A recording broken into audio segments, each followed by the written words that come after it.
Hello అండి, నమస్తే. అందరు బాగున్నారా? నవలా సాగరం ఛానల్కి స్వాగతం. నేను మీ శైలజ. మనం పోల్కంపల్లి శాంతాదేవి గారు రచించిన మాయలేడి నవల చదువుకుంటున్నాం కదా. 10వ భాగంలో ఏం జరిగిందో చూద్దాం. 4 రోజులు హాస్పిటల్లో ఉన్న తర్వాత ఆ రోజు డిశ్చార్జ్ అవుతుంది లహరి. లహరిని మా ఇంటికి తీసుకెళ్తాను అంకుల్. తనకు వచ్చిన ప్రాబ్లం ఏంటో నేను తెలుసుకుంటాను. అమ్మా నాన్నతో చెప్పుకోలేని రహస్యాలు సైతం స్నేహితులతో చెప్పుకోగలరు ఎవరైనా. సమస్య ఏమిటో తెలుసుకుని ఆమె మళ్ళీ ఆత్మహత్యా ప్రయత్నం చేయకుండా ధైర్యం చెప్పగలను. ఆమెకు ఎటువంటి సమస్య వచ్చినా నేను సాల్వ్ చేయగలనన్న నమ్మకం నాకుంది. పెళ్లి చేసి అత్తారింటికి పంపేదాకా ఆమె బాధ్యత నాది. నేను, సోహా, సౌజీ అందరం ఆమెకు కొండంత అండగా ఉంటాం అంది కిన్నెర. పెళ్లి వరకు అంటే చాలా రోజులవుతుంది కదమ్మా. 4 రోజులు ఉంచుకుని సంగతేమిటో తెలుసుకుని ధైర్యం చెప్పి పంపమ్మా. ఎన్నిసార్లు అడిగినా మాకైతే ఏమి చెప్పడం లేదు. ఇక మీ స్నేహితురాళ్లే తెలుసుకోవాలి అన్నారు రావుగారు. అప్పుడు షమ్మి అక్కడే ఉన్నాడు. లహరిని కిన్నెర తీసుకెళ్లడం అతనికి ఇష్టం లేదు. లహరిని బ్రతికించడానికి ఆమె చాలా డబ్బు ఖర్చు పెట్టిందని, చాలా శ్రద్ధ తీసుకుందని తెలుసు. లహరి పట్ల ఆమెకంత శ్రద్ధ ఏమిటో అర్థం కావడం లేదు అతనికి. తను చేసుకోవాలి అనుకున్న వాడిని లహరి చేసుకుంటుంది. సహజంగా ఏ స్త్రీ అయినా ఈర్ష్యపడే విషయం. నాగకన్య లాంటి కిన్నెరకు అది మరింత సహజం కావాలి. కానీ అందుకు భిన్నంగా ప్రవర్తిస్తుంది కిన్నెర. లహరి మీద ఈ ప్రేమ ఎందుకో చాలా అసహజంగా కనిపించసాగింది అతనికి. చూస్తుంటే ఎందుకో ఇదంతా నటన అనిపిస్తుంది. నేను ప్రేమించి పెళ్లాడాలి అనుకున్న వాడిని లహరి పెళ్లాడుతుంటే నాకేం ఈర్ష్య, ద్వేషం లేవు. పైగా ఆమెను ప్రాణాపాయం నుండి కాపాడాను. నాదంత విశాల హృదయమో అని చూపుకోవడమా? అసలు లహరి ఆత్మహత్యా ప్రయత్నం వెనుక కిన్నెర హస్తం లేదు కదా. లహరి ఎవరికీ చెప్పుకోలేని ప్రాబ్లం కిన్నెరే కల్పించుంటుందా? షమ్మి ఊహ అక్కడి దాకా వచ్చి ఆగిపోకుండా ఉంటే సుడిగుండంలో పడిన లహరిని రక్షించగలిగేవాడేమో. ఈరోజు సాయంత్రం నిన్ను డిశ్చార్జ్ చేస్తున్నామని చెప్పారు డాక్టర్ గారు. కిన్నెర తన ఇంటికి తీసుకెళ్లి 4 రోజులు ఉంచుకుని పంపిస్తానంది లహరితో చెప్పారు రావుగారు. లహరి ముఖం పాలిపోయినట్లుగా అయింది. కళ్ళల్లో భయం స్పష్టంగా రెపరెపలాడింది. వద్దు నాన్నగారు, నేను ఎవరింటికి వెళ్ళను. నన్ను మన ఇంటికే తీసుకెళ్ళండి. తను నీ కోసం ఇంత చేసింది. ఆమె కోరిక కాదనడమో ఏం మర్యాద? 4 రోజులు ఉండలేను అనుకుంటే 2 రోజులు ఉండొచ్చాయి. నాకు కూడా లహరి అక్కడికి వెళ్ళడం ఇష్టం లేదండి. షమ్మి కూడా తన ఇష్టాన్ని వ్యక్తం చేశాడు. కాదు బాబు అంటూ ఏదో చెప్పబోయారు రావుగారు. ఇంతలో కిన్నెర వచ్చింది. ఆ సంగతి ఏమిటో డైరెక్ట్గా ఆమెతోటే తేల్చుకోవాలనుకున్నాడు షమ్మి. లహరిని మీ ఇంటికి తీసుకెళ్తానన్నావట, దేనికి? లహరి మీకు లవర్ కాకముందే నా క్లాస్మేట్, ఫ్రెండ్ కాబట్టి ఆమెను మా ఇంటికి పంపించడం మానటం ఆమె తండ్రి గారి ఇష్టం. తాళి కట్టాక కదా మీ హక్కు, అధికారం. లహరిని పంపించడం ఇష్టం లేకపోతే అంకుల్ చెప్పాలి. ఏ అంకుల్, లహరిని పంపించడం మీకు ఇష్టం లేదా? ఎంత మాట! ప్రాణపెట్టి పెట్టిన దానివి, నీ మాట కాదనగలనా? తల్లి, అలాగే తీసుకెళ్ళు. కానీ 2 రోజుల్లో ఇంటికి పంపించేసేయి. వాళ్ళమ్మ ప్రాణాలన్నీ దాని మీదే ఉంటాయి. సాయంత్రం హాస్పిటల్ నుండి ఇంటికి తీసుకువచ్చి టార్చర్ మొదలుపెట్టింది కిన్నెర. చెప్పు, ఇంత నమ్మక ద్రోహానికి ఎందుకు తలపెట్టావు? నీకెంత చేశాను? చస్తాడనుకున్న నీ తండ్రిని బ్రతికించాను. దానికి ప్రతిఫలంగా నువ్వేం చేశావు? నా ప్లాను భగ్నం చేసి నా పగ ఆరకుండా చేద్దామనుకున్నావు. నువ్వు చస్తే ఏం చేసేదాన్నో తెలుసా? నీ ప్రియుడిని కూడా చంపి ఇద్దరికీ ఒకేసారి అంత్యక్రియలు జరిపేదాన్ని. నీ నమ్మక ద్రోహానికి నీకు శిక్ష విధించాల్సిందే. కుక్క మెడకు ఉన్న గొలుసు కిన్నెర చేతికి వచ్చేసి అది లహరి ఒంటి మీద కసిగా నాట్యం చేయటం మొదలుపెట్టింది. మొహానికి తప్ప ఒళ్ళంతా వాతలు తేలిపోయాయి. ఇప్పుడిప్పుడే కోలుకుంటున్న మనిషేమో తట్టుకోలేక స్పృహ తప్పి పడిపోయింది. అక్కడికి సుహాసిని అడ్డు రాబోయింది. చంపేస్తావా ఏమిటి అంటూ. ఆమెకి పడ్డాయి దెబ్బలు. చెళ్ళు చెళ్ళున నిప్పులు కురిపిస్తున్నట్లుగా. 1, 2 మీద పడేసరికి నాకెందుకు వచ్చిందిరా బాబు అని పక్కకు తప్పుకుంది. స్పృహ తప్పిందో ప్రాణమే పోయిందో అన్నట్లుగా పడిపోయింది లహరి. తండ్రి లేని అనాథలమవుతున్నామని ఏడిస్తే వేలకు వేలు డబ్బు ఖర్చు పెట్టి బతికించాను. ఆ విశ్వాసమైనా లేదు దీనికి. కసిగా మరో దెబ్బ వేసి గొలుసు విసిరేసింది కిన్నెర. చచ్చిందో ఏమో భయంగా అంది సుహాసిని. చస్తే పేడ పోయింది. పిచ్చి కుక్కను ఈడ్పించి పారేసినట్లుగా ఈడ్పించి పారేస్తాను. నిర్లక్ష్యంగా గదిలోంచి వెళ్ళిపోయింది కిన్నెర. ఛీ, మరీ ఇంత కటిక హృదయం అనుకోలేదు. స్నేహితురాలని చెప్పుకోవడానికి సిగ్గుపడాల్సి వచ్చేట్టుగా ఉంది. సుహాసిని సణుగుతూ పోజాలోంచి నీళ్లు తెచ్చి లహరి ముఖం మీద జల్లింది. మూలుకుతూనే కళ్ళు తెరిచింది లహరి. కిన్నెర, ఒక రాక్షసని నీకు చెప్పానా లేదా? ఎందుకు ఇలా చేశావు? లహరి ముఖంలోకి జాలిగా చూస్తూ వాతలు తేలిన చోట మృదువుగా రాయసాగింది సుహాసిని. నా ఆయువు ఎంత గట్టిదని తెలియక. లహరి కళ్ళ నిండా నీళ్లు. ఆ రాత్రి సుహాసిని వచ్చి భోజనానికి పిలిస్తే వెళ్ళలేదు లహరి. ఆకలి లేదని చెప్పింది. రాక్షసులా వచ్చేసింది కిన్నెర. ఏమిటి నీ ఉద్దేశం? ఇంకా ఏం చెయ్యాలని? నీ మెడలో షమ్మి 3 ముళ్ళు వేసే వరకు నువ్వు నా ఖైదీవి. ఆ తరువాత నీకు స్వేచ్ఛ, అంతా స్వేచ్ఛ. ₹1,00,000 చెక్కు మీ నాన్న కిడ్నీ ఆపరేషన్కి ఇచ్చేస్తాను. ఈలోగా మళ్ళీ తోకాడించావా? స్కూల్ నుండి వస్తున్న నీ తమ్ముణ్ణి ఎవరో కిడ్నాప్ చేశారని వింటావు. ఆ తరువాత వాడి శవం పార్సెల్ మీ ఇంటికి చేరిందని వింటావు. అంతేనా? కూరగాయల కోసం మార్కెట్కి వెళ్ళిన నీ చెల్లెలు ముఖం మీద ఎవరో యాసిడ్ పోశారని వింటావు. నీ మొండితనం వదలకపోతే మీ నాన్న కాళ్ళు యాక్సిడెంట్లో పోయాయని వింటావు. ఇన్ని విని ఏడవటానికి సుధగా నువ్వు బతికుండవు. సుధాబాయిగా బొంబాయి రెడ్ లైట్ ఏరియాలో పునర్జన్మెత్తి ఉంటావు. అవేవి వినకూడదంటే నువ్వు నాకు సహకరించు. నా శత్రువు మీద నన్ను పగ తీర్చుకోనివ్వు అన్నది. అతని మీద నీకంత ద్వేషంగా ఉన్నప్పుడు అతన్ని ఒక్క పోటుతో చంపేయొచ్చు కదా. నీ పగ కోసం ఎంతమందిని బలి తీసుకోవడం ఎందుకు? అతనికి చావు చాలా చిన్న శిక్ష. అంత చిన్న శిక్షతో అతన్ని వదలాలని లేదు. క్షణక్షణం చచ్చేలా చేస్తేనే నా పగ చల్లారుతుంది. ఇదొక ఆధునిక రామాయణం. ప్రేమించి అవమానించబడిన స్త్రీ శూర్పణఖగా మారిపోవడం ఆది నుండి ఉన్నదే. శూర్పణఖ కోపానికి ముందు బలి అయింది సీత. శూర్పణఖ ప్రోద్బలంతో రావణుడు ప్రవేశం జరగొచ్చు. సుధాబాయిగా మారుస్తానంటే అదే కదా అర్థం.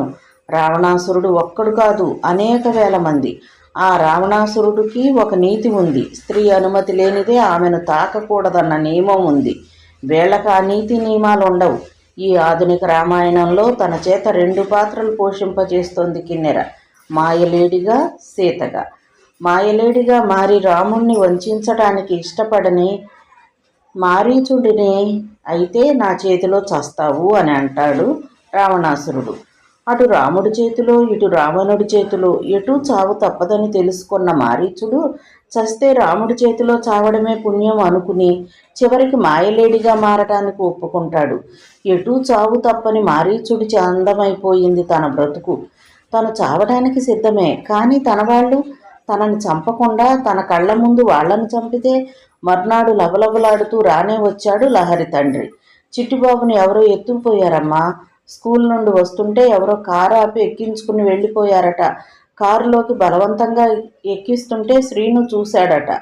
వాడినిక కళ్ళ చూస్తామన్న ఆశ లేదమ్మా. పిల్లల్ని ఎత్తుకుపోయే ఏ ముఠావాళ్ళు అయి ఉంటారు. ఇలా ఎత్తుకెళ్ళిన పిల్లల్ని కళ్ళు పొడి చేసి కాళ్ళు విరిచేసి బిచ్చగాళ్ళుగానో దొంగలుగానో మారుస్తారట.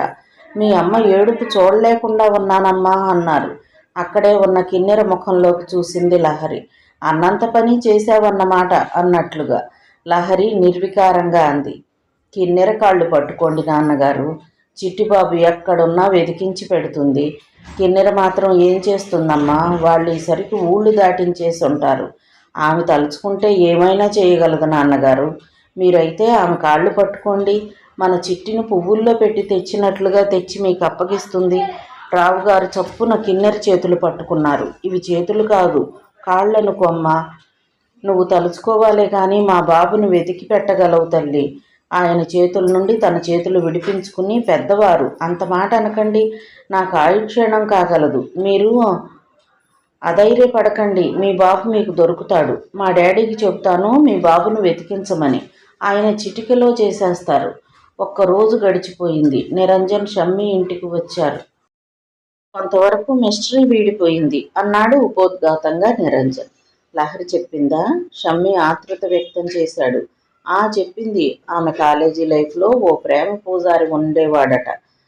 వాడు ఈమె వెనకబడి పెళ్లి చేసుకోమని వేధించేవాడట. ఈమె ఒప్పుకోలేదు. కాలేజీ అయిపోయాక కూడా ఆ కథ అలా సాగుతూనే వచ్చింది. ఆ వన్ వే ట్రాఫిక్ పూజారి గాడికి లహరికి పెళ్లి కుదిరిందని తెలిసిందట. ఈ పెళ్లి చేసుకుంటే నీ వైవాహిక జీవితం నరకం చేస్తానని బెదిరించడం మొదలుపెట్టాడట. లేనిపోని కథలు చెప్పి నీ మనసు ఎక్కడ విరిచేస్తాడోనని భయపడిందట లహరి. ఎవ్వరికీ చెప్పుకోలేక ఎటూ తోచక ఆత్మహత్యకు ఒడిగట్టిందట. మై గాడ్, ఎంత పని చేసింది! నాతో ఓ మాట చెప్తే వాడి అంతు చూసేవాడిని కదా. ఇలాంటివి విన్నప్పుడు మగవాళ్ళు అపార్థానికి లోనవుతారు. లహరి అదే భయపడి ఉంటుంది. లహరి ఇంకా ఆ రాక్షసి ఇంట్లోనే ఉందా? అక్కడే ఉంది. ఇంకా అక్కడేం పని? వాళ్ళింటికి వచ్చేయకూడదు. నీకు ఇంకో సంగతికి చెప్పడం మర్చిపోయాను. లహరి తమ్ముడు చిట్టిబాబు స్కూల్ నుండి వస్తుంటే ఎవరో ఎత్తుకుపోయారట. అది ఆ ప్రేమ పూజారిగాడి పనేమోనని అనుమానంగా ఉంది. చూస్తుంటే వాడెంతకైనా తెగించేలా ఉన్నాడు. ఈ పరిస్థితుల్లో లహరి కిన్నెర ఇంట్లో ఉండటమే మంచిది. సేఫ్టీ లాకర్లో ఉన్నంత సేఫ్గా ఉంటుంది. బాగుంది. పులిని స్వేచ్ఛగా వీధుల్లో వదిలిపెట్టి లేడీని తీసుకెళ్లి బోన్లో పెట్టినట్లుగా ఉంది మీ తెలివి.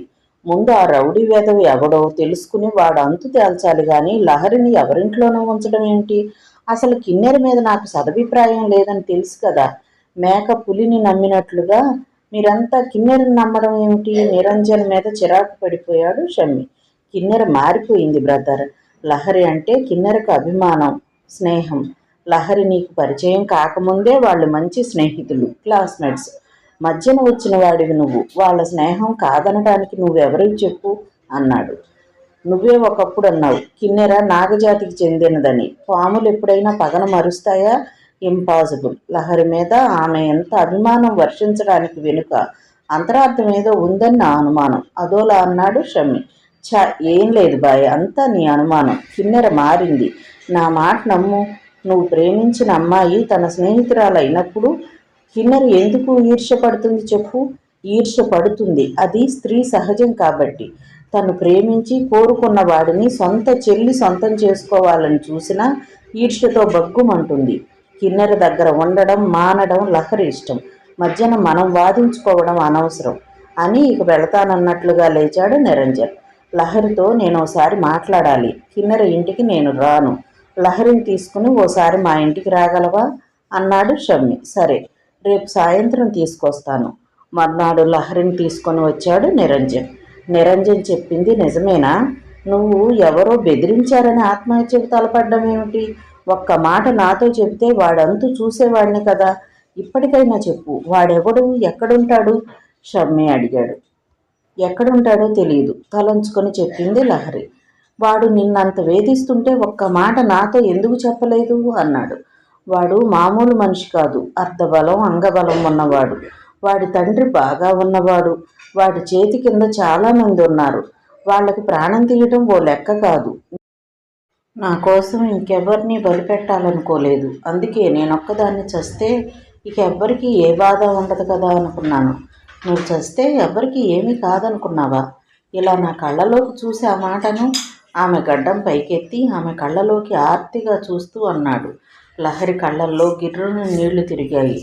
చావును సైతం పంచుకోవాలనుకున్నాం మనం ఒకనాడు. మర్చిపోయావా? నువ్వు లేవని తెలిసిన క్షణం ఈ షమ్మి కూడా ఉండడు. ఇది బాగా గుర్తుపెట్టుకో. వద్దు, ఇంత అనురాగం పెంచుకోవద్దు. మీ అనురాగానికి నేను అర్హురాలిని కాదు, రుద్ధ స్వరంతో అంది. ఎందుకని? అతను విభ్రాంతిగా చూశాడు. నేనొక దుష్టశక్తి పట్టుకుంది నన్ను. ఎప్పుడు ఏ సుడిగుండంలో చిక్కుకొని అంతమైపోతానో తెలియదు. నా మీద ఇంత అనురాగం పెంచుకున్న మీరేమైపోతారోనని నా భయం అంది. ఆర్తిగా ఆమె చెయ్యందుకుని గుండెలు కదుముకున్నాడు షమ్మి. నీకు నేనున్నాను లహరి. నేనుండగా ఏ దుష్టశక్తి నిన్నేమీ చేయదు. ఇకపై వాడి సంగతి నేను చూసుకుంటాను. నువ్వు నిశ్చింతగా ఉండు. వాడేదో కదలల్లి నా మనసు విరిచేస్తాడని భయపడొద్దు. నువ్వేమిటో నాకు తెలుసు. నీ మీద చెడ్డగా మనిషే కాదు, ఆ దేవుడొచ్చి చెప్పినా నేను నమ్మను. నిరంజన్ టైం చూసుకున్నాడు. చిట్టిబాబు ఆచూకీ ఏమైనా తెలిసిందా? పోలీస్ కంప్లైంట్ ఇచ్చారా అని అడిగాడు. కిన్నెర వాళ్ళ నాన్నగారితో చెప్పి ఎక్కడున్నా వెతికించి పెడతానంది. అందుకు పోలీస్ కంప్లైంట్ చెయ్యలేదు చెప్పింది లహరి. కిన్నెర కిన్నెర కిన్నెర, మీ ప్రాణాలకి ఆవిడ ఒక దేవత కూర్చుంది చర్రుమన్నాడు షమ్మి. నిరంజన్ మళ్ళీ వాచి చూసుకున్నాడు. ఇక వెళదాం లహరి, 7 గంటలకి నాకు ఒకరితో అపాయింట్మెంట్ ఉంది. నిన్ను కిన్నెర ఇంట్లో అప్పచెప్పి నేను ఇంటికి వెళ్ళిపోతాను అన్నాడు. నీకు పని ఉంటే వెళ్ళిపోరా, లహరి ఈ పూట ఇక్కడే ఉంటుంది. రేపు నేను కోర్టుకు వెళుతూ వాళ్ళింటి దగ్గర దిగబెడతాను. పెళ్లికి ముందు ఏకాంతాలు మన సంప్రదాయానికి విరుద్ధం. పెళ్లి కొడుక ఎలాగా ఫ్రెండ్ ఇంట్లోనే ఉంది కదా, ఏం చేసినా పెద్దవాళ్ళకి తెలియదని అనుకోవద్దు. పెద్దవాళ్ళ నమ్మకాన్ని చెడగొట్టరాదు అన్నాడు. యారా, నాకు నీతులు చెప్పడం మొదలుపెట్టావు? లహరిని ఈ రాత్రి ఇక్కడ ఉంచుకున్నంత మాత్రాన ఏదో జరిగిపోతుందని ఎందుకు భయపడుతున్నావు? కోపం వచ్చేసింది షమ్మికి. ఏమి జరగని దానికి లహరిని ఎందుకు ఈ రాత్రి ఉండిపోమ్మనడం? లహరిని ఎలా తెచ్చానో అలా భద్రంగా అప్పగించడం నా బాధ్యత. లే లహరి, నాకు టైం అయింది, తొందర చేశాడు. తను లహరిని ఏదో చేసేవాడు. నిరంజన్ ఆమెను తన నుండి కాపాడే పెద్ద మనిషి. షమ్మీకి వచ్చిన కోపం అంతా ఇంత కాదు. నిరంజన్ని ఈడ్చి తన్నాలనిపించింది, కానీ నిగ్రహించుకున్నాడు. కిన్నెర ఇంట్లో నీకేం పని? రేపే మీ ఇంటికి వచ్చేసేయ్. మన మధ్య ఇంకెవ్వరి పెత్తనమో ఏమిటి? నాన్సెన్స్. ఆ కోపం లహరి మీద చూయించాడు. నువ్వు ఒక మూర్ఖుడు అయిపోతున్నావేరా. లహరి సేఫ్ కోసమే కదా కిన్నెర దగ్గరుంచుకుంది. నువ్వు కిన్నెర మీద మండిపట్టమేమిటి? నాన్సెన్స్. నిరంజన్కి కోపం వచ్చింది. నా కోసం మీరెందుకు పోట్లాడుకుంటారు?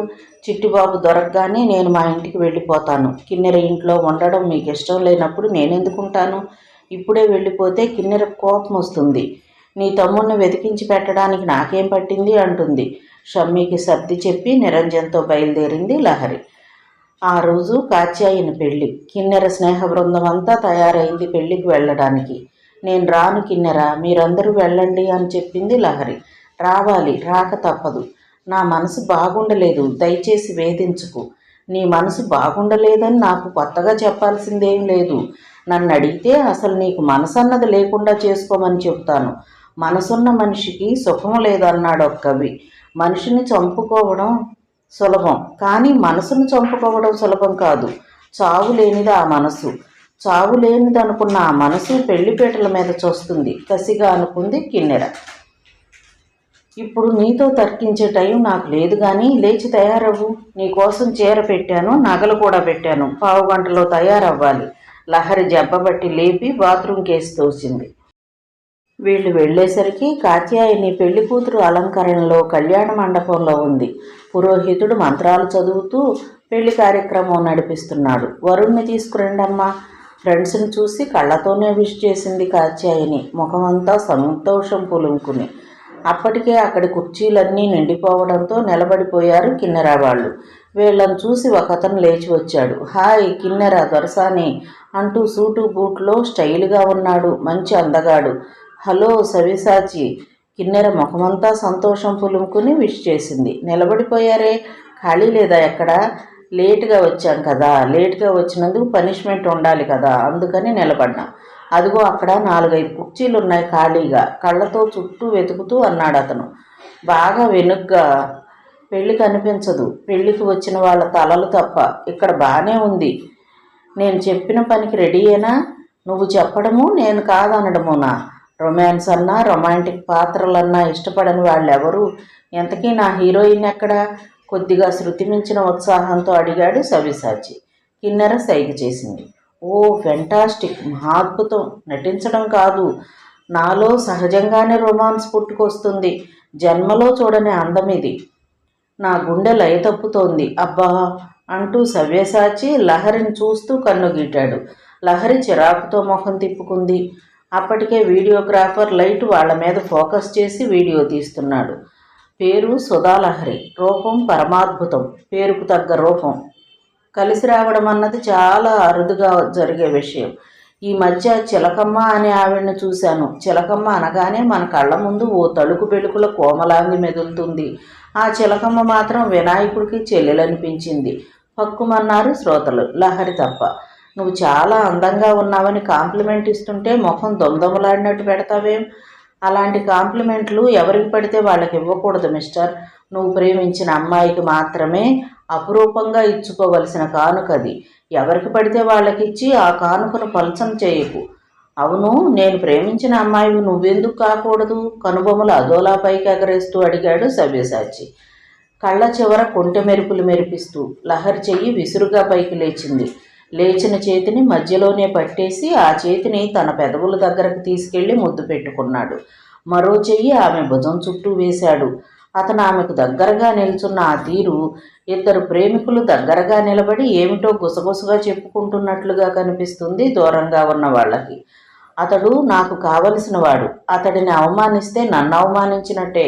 బీ కేర్ఫుల్, కిన్నెర సీరియస్గా చెప్పింది. నీకు కావలసిన వాడైతే సరదా పడు అతని చేష్టలకు, కానీ నాకేం అవసరం అని చెప్పాలనిపించింది. చిట్టిబాబు కిన్నెర చేతిలో ఉన్నాడన్న విషయం గుర్తు రాకపోతే చెప్పేదే. ప్లీజ్ స్మైల్, కెమెరామెన్ చూపుతో అన్నాడు సవ్యసాచి. నిస్సహాయతతో కళ్ళల్లో నీళ్లు తిరుగుతుంటే ముఖం పక్కకు తిప్పుకుంది లహరి. వాళ్ళు ఈ గొడవలో ఉండగానే సీతారాముల కళ్యాణము చూతము రారండి అని భజంత్రి వాళ్ళు హడావిడిగా పాడేస్తుంటే కాత్యాయని పెళ్ళైపోయింది. వధూవరులకు ప్రజెంటేషన్స్ ఇవ్వడం అవుతుండగానే ఓ పక్క బఫేలో భోంచేసి తొందరగా ఉన్నవాళ్ళు వెళ్ళిపోతున్నారు. లహరి తన ప్లేట్లో అన్నం, పప్పు, టమాటో కర్రీ వేసుకుని పక్కకు వెళ్ళబోయింది. ఆమె పక్కనే నడుస్తున్న సవ్యసాచి స్వీట్ తీసుకోకుండానే పెళ్లి భోజనం ఎలా అవుతుంది అంటూ మైసూర్ పాకు ఒకటి తెచ్చి బాదుషా మరొకటి వేశాడు. ఈ స్వీట్ మీ పెదవుల ముందు బలాదూర్ అనుకోండి అన్నాడు. కిన్నెర భయం లేకపోతే చేతిలో ప్లేట్ అతని ముఖం మీద బోర్లించి వెళ్ళిపోయేదే. వస్తున్న కోపాన్ని, బాధను దిగమింగుకుని గబగబా 2 ముద్దలు తిని ప్లేట్ కింద పెట్టేసి చెయ్యి మూతి కడిగేసుకుంది లహరి. తాంబూలం పట్టుకుని మళ్ళీ ప్రత్యక్షం సవ్యసాచి. నేనిచ్చిన స్వీట్ తినకుంటే తినకపోయారు, కనీసం తాంబూలమైనా వేసుకోండి. తాంబూలం లేనిదే భోజనానికి నిండుదనం రాదు. అది అందుకుని కసకస నమలి అతని ముఖం మీద ఊసి దీనితో నీ ముఖానికి నిండుదనం వచ్చింది అని చెప్పాలనిపించింది. కానీ బలవంతాన అణుచుకుంది. కిన్నెర వాళ్ళు భోజనం అయిపోవడం కోసం ఎదురు చూస్తూ ఓ పక్కన నిలబడింది. తమకి కాస్త దూరంగా వధూవరులు కుర్చీల్లో కూర్చుని బంధుమిత్రుల పలకరింపులకు చిరునవ్వులు చిందిస్తున్నారు. జీవితంలో ఎందుకింత లేటుగా పరిచయం అయ్యావా అని బాధగా ఉంది. జీవితంలో ఎన్ని ఆనందపు రోజులు మిస్ అయ్యానా అని బాధపడుతున్నాను. ఇప్పటికైనా నిన్ను పరిచయం చేసిన కిన్నెరకు థ్యాంక్స్ చెప్పాలి. తన మాయలేడి నాటకంలో నన్నొక దుష్ట పాత్ర పోషించడానికి కిన్నెర పిలిపించింది. పాత్ర పోషించి నిష్క్రమించాలని లేదు. నిజ జీవితంలో మనం స్నేహితులుగా కొనసాగాలని నా కోరిక. లహరి చేతిని తన చేతిలోకి తీసుకుని చెప్పాడు Savyasachi. I love you Sudha. ఎంత కంపరంగా ఉన్నా ఏమీ చేయలేని పరిస్థితి. కిన్నెరతో పాటు ఆమె స్నేహ బృందం ఓ కన్ను ఇటేసి ఉంచారు. క్రీగంట చూసుకుని ముసిముసి నవ్వులు చిందిస్తున్నారు. కిన్నెర ముఖంలో ఏదో విజయహాసం కనిపిస్తోంది. ఆ రోజు సాయంత్రం లహరి ప్రాధేయపడుతున్నట్లుగా అంది. ఇది నాటకంగానే ఉండనివ్వు. ఆ సవ్యసాచికి చెప్పు, నన్ను తాకటానికి కానీ నా ఒంటి మీద చెయ్యి వేయటానికి కానీ వీల్లేదని. సరే, నా మాన ప్రాణాలకు ఎటువంటి హాని లేకుండా ఈ పని పూర్తవుతుందన్నావు. నీ మాట నిలబెట్టుకుంటావనే నా ఆశ. నువ్వు నా మాటకు ఎదురు చెప్పనంత వరకు నీ ఆశ వమ్ము చెయ్యను. కిన్నెర పోజుగా అంది. మరో రిక్వెస్ట్. మా అమ్మ చిట్టిబాబు కోసం బెంగ పెట్టుకుని తిండి నిద్ర మానేసిందట. దయచేసి చిట్టిబాబుని ఇంటికి పంపే ఏర్పాటు చెయ్యి. సరే, ఏ కాస్త తేడా వచ్చినా ఈసారి చిట్టిబాబు శాశ్వతంగా మాయమైపోతాడు. సత్యం ఇంటికి రోజు ఎవరెవరో గెస్టులు వస్తూనే ఉంటారు.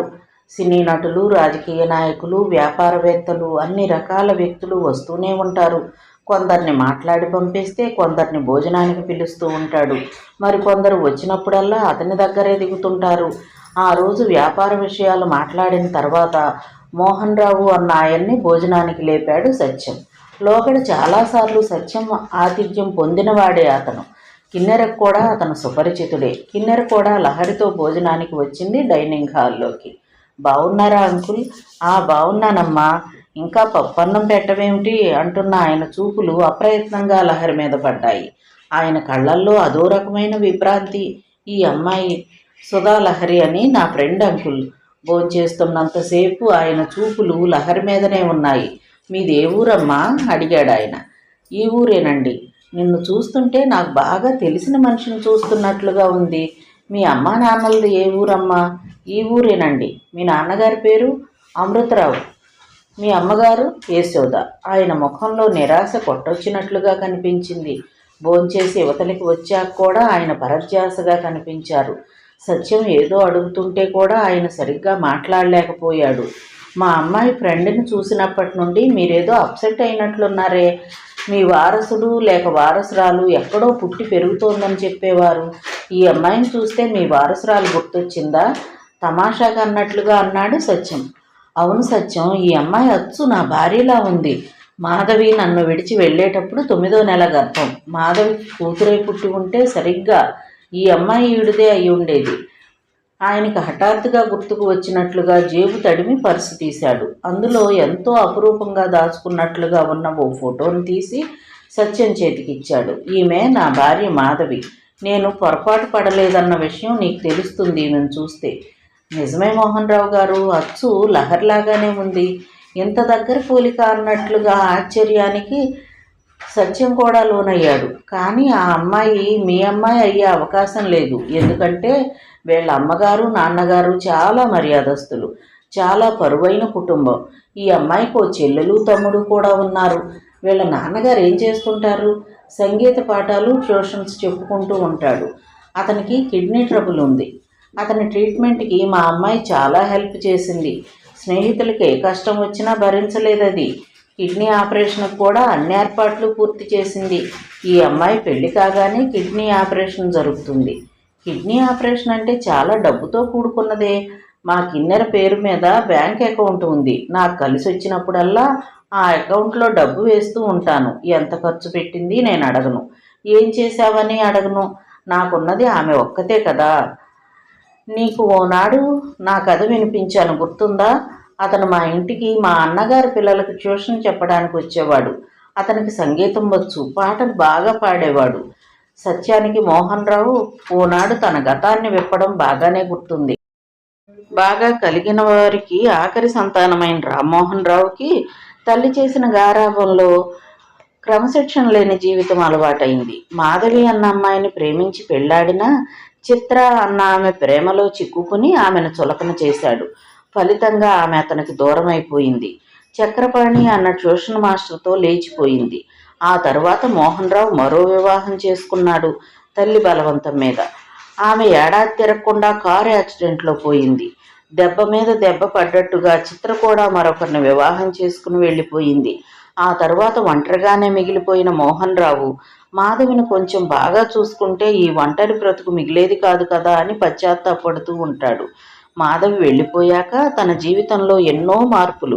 మళ్ళీ పెళ్ళి, ఆవిడ యాక్సిడెంట్లో పోవడం, తర్వాత మాతృవియోగం, తర్వాత అన్నదమ్ములు వేరుపడటం, ఒంటరితనం మర్చిపోవడానికి బిజినెస్లో పడ్డాడు. పట్టిందల్లా బంగారం అయిందన్నట్లుగా ప్రతి దానిలోనూ కలిసొచ్చి కోటీశ్వరుడైపోయాడు. కానీ ఏం లాభం? ఒంటరి. మాధవి ఇల్లు వదిలి వెళ్ళిపోయినప్పుడు 9 నెలల గర్భిణి. ఎక్కడో తన వారసుడు ఉంటాడని ఆశ. ఆడపిల్లే పుట్టిందో మగపిల్లాడే పుట్టాడో 25 ఏళ్ళు వచ్చి ఉంటాయి. సత్యం జ్ఞాపకాల నుండి బయటపడి అన్నాడు, మీ కొడుకో లేదా కూతురో ఈ భూప్రపంచంలో ఎక్కడున్నా నేను వెతికి పెడతాను. అప్పుడు మీరు నాకేమిస్తారు? తెలుసు కదా, నాదంతా కమిషన్ వ్యాపారమని. ఏమడిగినా ఇస్తాను ఉద్విగ్నంగా అన్నాడు మోహన్ రావు. సత్యం తలుచుకుంటే ఏదైనా సాధిస్తాడని అతనికి తెలుసు. మాట తప్పరుగా. తప్పను, భరించలేని ఈ ఒంటరితనం, ఈ సంపాదనంతా ఎవరి కోసం అన్న నిస్పృహ, వీటి నుండి నువ్వు రక్షించావంటే నువ్వేమడిగినా ఇస్తాను అన్నాడు మోహన్ రావు. హలో చక్రపాణి. ప్రింటింగ్ ప్రెస్లో వెడ్డింగ్ కార్డ్స్ తీసుకుని డబ్బు చెల్లించేసి మెట్లు దిగుతున్న అమృతరావు గారు ఉలికిపాటుతో చూశారు. తన వయసే ఉన్న ఒకతను తనకేసి ఎగాదిగా చూస్తూ కనిపించాడు. నా పేరు ప్రసాదరావురా, గుర్తుపట్టలేదా? అబ్బాయి ఎన్నాళ్ళకు చూశానురా. అసలు పాణివేనా కాదా అని డౌట్ వచ్చింది. కానీ ఇంతప్పటి నుండి ఇంత అయ్యే వరకు కలిసి చదువుకున్నాం కదా, ఎలా మర్చిపోతానురా. సారీ, నా పేరు అమృతరావు. మిమ్మల్ని చూసిన గుర్తు లేదు తడబాటు లేకుండా అన్నారు రావు గారు. బహుశా పేరు మార్చుకుని ఉంటావు. నువ్వు చక్రపాణివేనని నాకు ఖచ్చితంగా తెలుసు. చిన్నప్పటి నుండి ఆడాం పాడాం, కలిసి చదువుకున్నాం. లేదండి, నా పేరు అమృతరావే. బహుశా మీ ఫ్రెండ్ నాలా ఉంటాడేమో. నీలా ఉండడమేమిటి, నువ్వే చక్రపాణివైతే అన్నాడు చనువుగా. రావు గారు భుజం చరిచాడు. చాలా ఏళ్లకు చిన్ననాటి స్నేహితుడిని కలిశావు కదా అని నేను ఆనందపడిపోతుంటే చక్రపాణినే కాదంటావే. విజయవాడలో మనం గవర్నర్పేటలో ఉండేవాళ్ళం కదా. లేదండి, నాది హైదరాబాదే, విజయవాడ కాదు. సరే, మీ అమ్మగారు లలితమ్మ గారేనా? నా మీ చెల్లెళ్ళు స్వాతి, జ్యోతి అయినా గుర్తున్నారా? నాకెవ్వరూ అమ్మ చెల్లెళ్ళు లేరు. ఇక వదిలిపెడతారా? ఉద్విగ్నతను బలవంతంగా అణిచివేస్తున్నట్లుగా అతను దవడలు బిగుశాయి. పోతున్న ఆటోను హడావిడిగా ఆపి చటుక్కున ఎక్కి పోనీమన్నాడు. ఆటో వెళ్ళిపోయింది. సత్యం కారు ప్రసాద్ పక్కగా ఆగింది. ఏమన్నాడు? తన పేరు అమృతరావు అని, ఈ ఊరేనని అన్నాడు. లేచిపోయి వచ్చి మారుపేర్లతో బ్రతుకుతున్న వాళ్ళు అంత తేలిగ్గా బయటపడర్లే. ఈసారి మరోవైపు నుండి ప్రయత్నిద్దాం. కారెక్కు. ఆటో ఛార్జీ చెల్లించి ఇంట్లోకి వచ్చారు రావుగా. పెళ్లి పత్రికలు వచ్చేసినట్టున్నాయే, బాగా వచ్చాయా? సంబరంగా అడిగింది యశోద. అచ్చు తప్పులు పడ్డాయి, కూర్చుని దిద్దాలి. యశోద కట్ట విప్పి ఓ పత్రిక చదివింది. శ్రీ అమృతరావు జ్యేష్ఠ పుత్రిక. వేతవ ఎలా కొట్టాడేమిటండి అంది. పెళ్ళిళ్ళ సీజను, రాత్రి పగలు వర్క్ అవుతుందట ప్రెస్లో. నిద్రమత్తులో కంపోజ్ చేసి ఉంటాడు వర్కరు అన్నాడు ప్రొపరైటర్. ఏం చేద్దాం, కూర్చొని దిద్దాలి అన్నారు రావు గారు. నేను దిద్ది పెడతాను నాన్నగారు అంది రాధ. అలాగే తల్లి. ఫ్రెండ్స్కి పంచడానికి కిన్నెరక్క వేరే కార్డ్స్ కొట్టించిందిగా. కార్డ్స్ ఎంత కాస్ట్లీగా ఉన్నాయనుకున్నారు? గోల్డ్ కలర్ లెటర్లు, అందంగా ఎంత ముద్దొస్తుందో అంది రాధ. డబ్బున్న పిల్ల కదా, ఏం చేసినా కాస్ట్లీగానే చేస్తుందమ్మా అన్నారు రావు గారు. డబ్బున్న వాళ్ళందరికీ పెద్ద మనసు ఉంటుందా? భారీగా ఖర్చు పెడతారా? ఈ పిల్లకి తండ్రి రక్తంలోదో మరి తల్లి రక్తంలోదో చాలా మంచి బుద్ధి వచ్చింది అని మొదటి పత్రిక శ్రీ వెంకటేశ్వర స్వామి వారి పేరును రాయండి. సాయంత్రం చిక్కడపల్లి వెళ్ళి స్వామివారికి పత్రిక సమర్పించి అర్చన చేయించి వద్దాం. ఆ స్వామి కరుణ లేనిదే ఈ పెళ్లి నిర్విఘ్నంగా జరగదు. అలాగే యశోద. మొదటి అచ్చు తప్పులు దిద్ది మూలలకు పసుపులు కుంకుమలు అంటించి పత్రిక మీద శ్రీ వెంకటేశ్వర స్వామి వారికి అని పేరు రాశారు రావు గారు. సాయంత్రం దంపతులిద్దరూ పత్రిక తీసుకుని చిక్కడపల్లి శ్రీ వెంకటేశ్వర ఆలయానికి వెళ్ళారు. కొబ్బరికాయ కొట్టడానికి, స్వామివారికి కర్పూర నీరాజనం సమర్పించడానికి టికెట్ కోసం క్యూలో నిలబడ్డారు అమృతరావు గారు. ఈలోగా ప్రదర్శనలు కానిద్దామని గుడి చుట్టూ తిరగడం మొదలెట్టింది యశోద. 2 ప్రదర్శనలు అయ్యాక రావు గారు కూడా వచ్చి కలిశారు. ఇద్దరూ 11 ప్రదర్శనలు పూర్తి చేసి స్వామివారికి కొబ్బరికాయ కొట్టి కర్పూర హారతి ఇచ్చారు.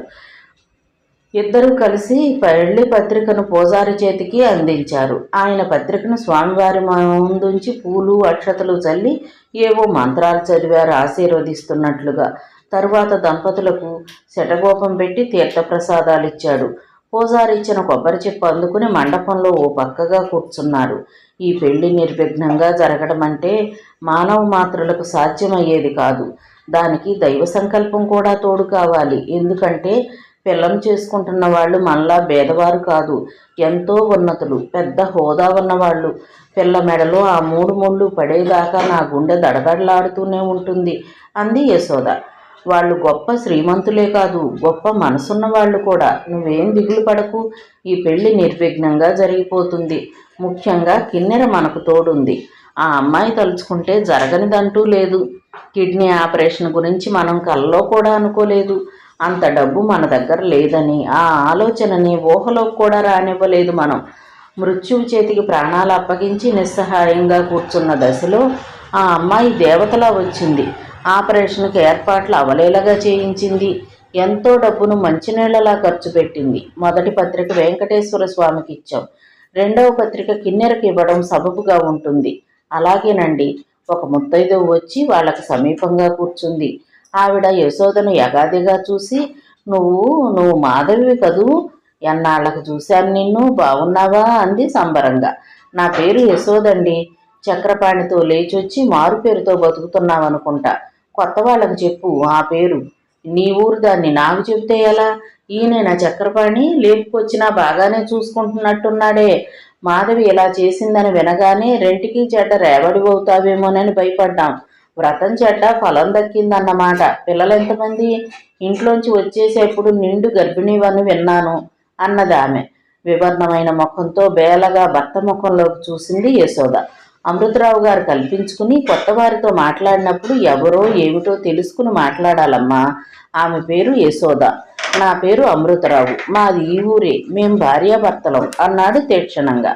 అంతా మా మాధవిలాగే ఉంటేను ఏమనుకోకు నాయన. మాధవి మా ఊరి పిల్ల, ఎంత గొప్ప వంశంలో పుట్టింది, ఎంత శ్రీమంతుల ఇల్లు మెట్టింది. భర్త సరిగా చూడలేదన్న ఇదితో వాళ్ళింటికి ప్రైవేటు చెప్పడానికి వచ్చే మాస్టర్తో లేచిపోయింది. అటు పుట్టింటి పరువు, ఇటు మెట్టింటి పరువు మంటగలిపింది ఆ పాపిష్టురాలు. అది రిమ్మెక్కి లేచిపోవడమేమో గాని ఆ మాస్టారి కుటుంబం సర్వనాశనమైంది.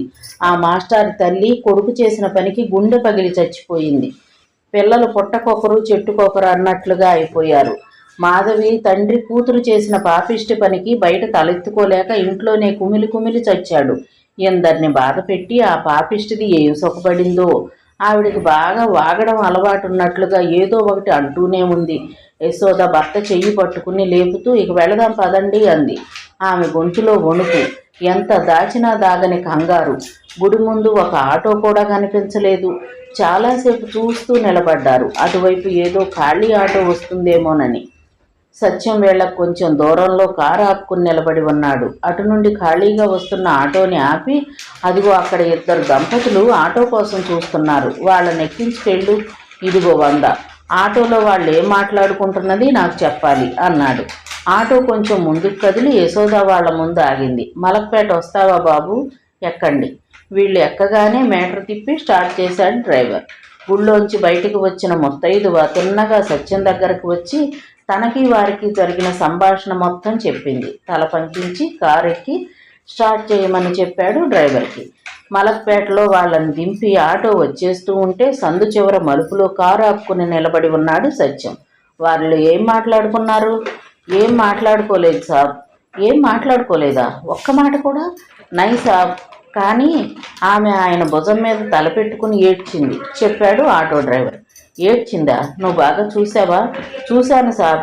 ఇంజన్ ట్రబుల్ ఇచ్చినట్లు 2 సార్లు ఆటో ఆపి కిందికి దిగి మరీ చూశాను సాబ్. ఆటో దిగే వరకు ఆవిడ తల ఆయన భుజం మీదే ఉంది, ఏడుస్తూనే ఉంది. ఆయన ఆమెను పదవి పట్టుకున్నాడు అన్నాడు. సత్యానికి రూఢి అయింది ఆమె మాధవేనని. మాధవి కాకుండా యశోద అయితే గుళ్ళో ముత్తైదో మాటలకు ఏడ్చేది కాదు. ఎంతవరకు తన మనుషులను పంపి వాళ్ళు తెలిసినట్లుగా నాటకం ఆడించాడు. ఇప్పుడు నిజంగానే వారిద్దరిని తెలిసిన వాళ్ళనే పట్టుకుంటే ఈ సమస్య తేలిపోదు. ఎస్, మాధవికి ఓ అన్న ఉన్నాడు, అతన్ని పట్టుకుంటే సరి. చాలా రాత్రి అయింది. పిల్లలు గాఢ నిద్రలో ఉన్నారు. యశోద నిద్ర పట్టక అటు ఇటు దొర్లుతోంది. నిద్రపోలేదా యశోద? నాకు నిద్ర రావడం లేదు. ఈరోజు గుళ్ళో చూసిన ఆవిడ్ని నేను ఎప్పుడూ చూసిన గుర్తులేదు. కానీ ఆవిడ మాధవిని ఎరుగున్నట్లుగా మాట్లాడుతోంది. దాదాపు 25 ఏళ్లకి మాధవిని ఎరుగున్న మనిషితో అరసపడింది. సరిగ్గా పిల్ల పెళ్లి పెట్టుకున్నాక ఇలా జరగడం నా మనసు కీడు శంకిస్తుందండి అంది యశోద. అనవసరమైన భయాలు పెట్టుకోక యశోద.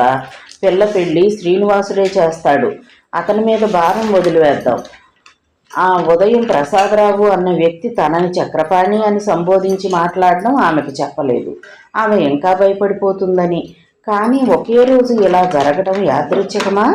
దీని వెనక ఎవరైనా ఉన్నారా? ఎవరైనా ఉంటే ఇది ఎంతటితో ఆగదు, అనర్థమే జరుగుతుంది. 25 ఏళ్లుగా ఎంతో జాగ్రత్తగా కాపాడుకుంటూ వచ్చిన రహస్యం ప్రపంచం ముందు బట్టబయలు అయిన క్షణంలో తమ 2 జీవితాలు ఆహుతి కాక తప్పదు. అది ఒక బాంబు విస్ఫోటకం. దాని ప్రభావం వల్ల పిల్లల మీద కూడా ఉంటుంది. తప్పదు. భగవంతుడా, ఇన్నాళ్ళు సాఫీగా సాగిన జీవిత నావను సుడిగుండంలోకి తోయకు. షమ్మి ఫోన్ చేశాడు లహరికి. ఇవాళ మధ్యాహ్నం అమ్మ షాపింగ్కి వెళదామంది. పట్టుచీరలకి నగలకి అన్నమాట. కోర్టులో పని చూసుకుని నేను మధ్యాహ్నం ఇంటికి వచ్చేస్తాను. నువ్వు వచ్చేసరికి నువ్వు మా ఇంటికి వచ్చేయి. భోజనం ఇక్కడే చేద్దువు గాని. తలనొప్పిగా ఉంది, వాళ్ళు రాలేను, రేపు వెళదాం. మాకింకేం పని పాటలు లేవనుకున్నావా? రేపు నాకు తీరదు, అమ్మకి తీరదు. తలనొప్పికి మాత్ర వేసుకుంటే తగ్గిపోతుంది, వచ్చేయి. నేను రాలేను, ఫోన్ పెట్టేసింది లహరి. షమ్మి పక్కనే ఉంది భారతి. ఏమంది? తలనొప్పట, ఈరోజు రాదట. అయితే మనం వెళదాం, రేపు వీలు కాదు. అలాగే. తను వస్తే బాగుండేది, తనకు నచ్చినవి తీసుకునేవాళ్ళం. తన టేస్ట్ ఎలాంటిదో. తను రానప్పుడు ఏం చేస్తాం? మనకు నచ్చినవి తీసుకుంటాం. తను రాలేనని ఫోన్ పెట్టేయడంతో షమ్మికి ఆమె మీద బాగా కోపం వచ్చింది. అసలు లహరి కిన్నెర ఇంట్లో ఉండడమే ఇష్టం లేదు. ఫోన్లో ఇలాంటి జవాబులు. వెళ్ళి బరబరా ఈడ్చుకొని రావాలనిపిస్తోంది. కిన్నెర ఇచ్చిన సేఫ్టీ తను ఇవ్వలేడా? ఎందుకని కిన్నెర ఇంట్లో ఉండడం? ఆమె ఏమి సమ్మోహనాస్త్రం వేసింది లహరి మీద? మధ్యాహ్నం తల్లి కొడుకు వెళ్లారు షాపింగ్కి. పట్టు చీరలు నగలు కొన్నారు. డ్రైవర్ ప్యాకింగ్లన్నీ కారులోకి చేరుస్తున్నాడు. షమ్మి తను కూడా కొన్ని బట్టల ప్యాకెట్లు పట్టుకుని కారు దగ్గరకు వచ్చాడు. అప్పటికే భారతి కారులో ఎక్కి కూర్చుంది. షమ్మి తల్లికి ప్యాకెట్లు అందించి కారెక్కబోయి టక్కున ఆగిపోయాడు. ఎదురుగా షాపులోంచి ఓ యువతి ఓ యువకుడు బయట పార్క్ చేసి ఉన్న కారు దగ్గరకు వస్తున్నారు. అతను చాలా ఫ్యాషనబుల్గా హ్యాండ్సమ్గా ఉన్నాడు. అతని చెయ్యి ఆమె చేతిలో పెనవేసి ఉంది. ఆమె తలుపు వెలుకుల చీర కట్టింది. పెదవులకి బొగ్గలకి రంగు వేసింది. చెవులకి పొడుగాటి లోలాకులు తగిలించుకుంది. మొత్తానికి అత్యంత ఆధునికంగా అందంగా అలంకరించుకుంది. ఆమె లహరి. అతడిలోకి ఒదిగిపోయి నడుస్తూ తన కళ్ళని నమ్మలేకపోయాడు షమ్మి. ఎంతో నిరాడంబరంగా ఉండే లహరి ఇలాంటి వేషంలో ప్రత్యక్షం కావడం ఏంటి? తలనొప్పిగా ఉంది, రాలేను అన్న ఆమె మరో యువకుడితో టింగురంగా అంటూ షికార్లు చేయడం ఏమిటి? లహరి అంత చనువుగా మరో యువకుడితో? ఇంపాసిబుల్. ఆమె లహరి కావడానికి వీల్లేదు. లహరి పోలికలో ఉన్న మరో యువత అయి ఉండాలి. షమ్మి తను వచ్చిన షాపులోకి పరిగెత్తి ఫోన్ అందుకున్నాడు. గబగబా నంబర్ తిప్పి హలో అన్నాడు. హలో, నేను షమ్మిని. లహరి ఉందా? ఉంది, పిలుస్తాను అంది సుహాసిని. తలనొప్పిగా ఉందని ట్యాబ్లెట్ వేసుకు పడుకుంది. పిలవనా అంది సుహాసిని. వద్దులే, డిస్టర్బ్ చేయకు. తను లేచాక ఇంటికి ఫోన్ చేయమని చెప్పు అన్నాడు షమ్మి. నువ్వెక్కడి నుండి మాట్లాడుతున్నావు? అబిడ్స్ నుండి. పెళ్లి చీరలకు వెళ్ళావన్నమాట. అవును, అమ్మా నేను వచ్చాం. రేపు వీలు కాదని. షాపింగ్ అయిపోయింది. ఇంటికి బయలుదేరుతున్నాం. ఉంటాను. ఫోన్ పెట్టేసి ఫోన్ వాడుకున్నందుకు 2 రూపాయలు అక్కడ పెట్టేసి కదిలాడు. అతను ఎక్కగానే కారు కదిలిపోయింది. ఎదురుగా ఉన్న షాపులోంచి కొంచెం చాటుగా ఉండి చూస్తున్న కిన్నెర ముఖంలో ఓ విజయ దరహాసం మెదిలింది. ఇప్పటి వరకు అనుకున్నది అనుకున్నట్లుగా జరుగుతోంది. ఈ సన్నివేశంలో పాల్గొనడానికి లహరిని ఒప్పించడానికి చాలా కష్టపడాల్సి వచ్చింది. ఈ రాత్రికే నీ జీవితం చిన్నాభిన్నం అయిపోతుందని బెదిరిస్తే గాని ఆమె దిగిరాలేదు. షమ్మి ఇంటికి తిరిగి వచ్చిన 10 నిమిషాలకు ఫోన్ చేసింది లహరి. ఇందాక షమ్మి ఫోన్ చేసినప్పుడు తను మాత్ర వేసుకుని పడుకున్నానని, ఇప్పుడు తలనొప్పి కొంచెం తగ్గిందని, షాపింగ్కి రానందుకు ఏమీ అనుకోవద్దని మరీ చెప్పింది. నువ్వు కూడా రావాల్సింది లహరి. వస్తే ఒక అద్భుతం చూసేదానివి. అచ్చు గుద్దినట్టుగా నీ పోలికలో ఉన్న అమ్మాయిని చూశాను. చూడగానే నువ్వే అనుకున్నాను. కానీ ఆమె చాలా మోడర్న్గా ఉంది. ఎవరో యువకుడితో చట్టాపట్టాలేసుకుని కారులో వెళ్ళిపోయింది అన్నాడు షమ్మి. మనిషిని పోలిన మనిషి ఉంటారు కదా, మరీ అచ్చుగుద్దినట్టుగానా? వేషం వేరే ఉంది కానీ లేకపోతే నువ్వే అనుకునేవాడిని. నేను మరో యువకుడితో చెట్టపట్టాలు వేసుకుని తిరగడం ఏమిటి? నువ్వు ఒక్కసారి ఇక్కడికి వస్తే బాగుండేది. లహరి, చీరలు ఎలా ఉన్నాయో? మీకు నచ్చినవి నాకు నచ్చుతాయి.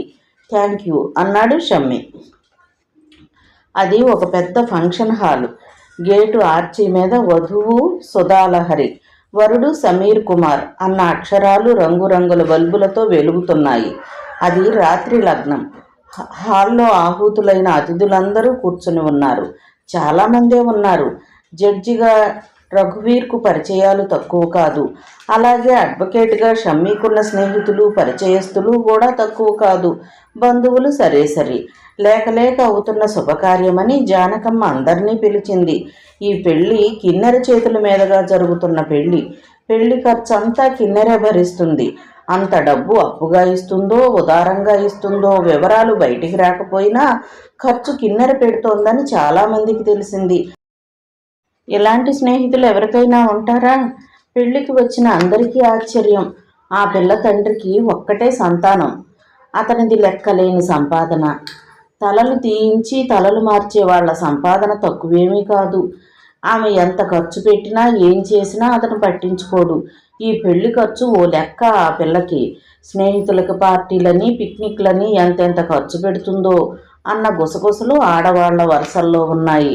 ముందు నుండి 2వ వరుసలో కూర్చుని ఉన్నాడు మోహన్ రావు. అతను ఊపిరి బిగబట్టి చూస్తున్నాడు. కొబ్బరాకులతో చేసిన కళ్యాణ మండపం. వరుడు మధుపర్కం బట్టలు కట్టుకుని వచ్చి పెళ్లిపీటల మీద కూర్చున్నాడు. బ్రాహ్మడేవో మంత్రాలు చదువుతూనే పెళ్లి కూతుర్ని తీసుకురండమ్మా అన్నాడు.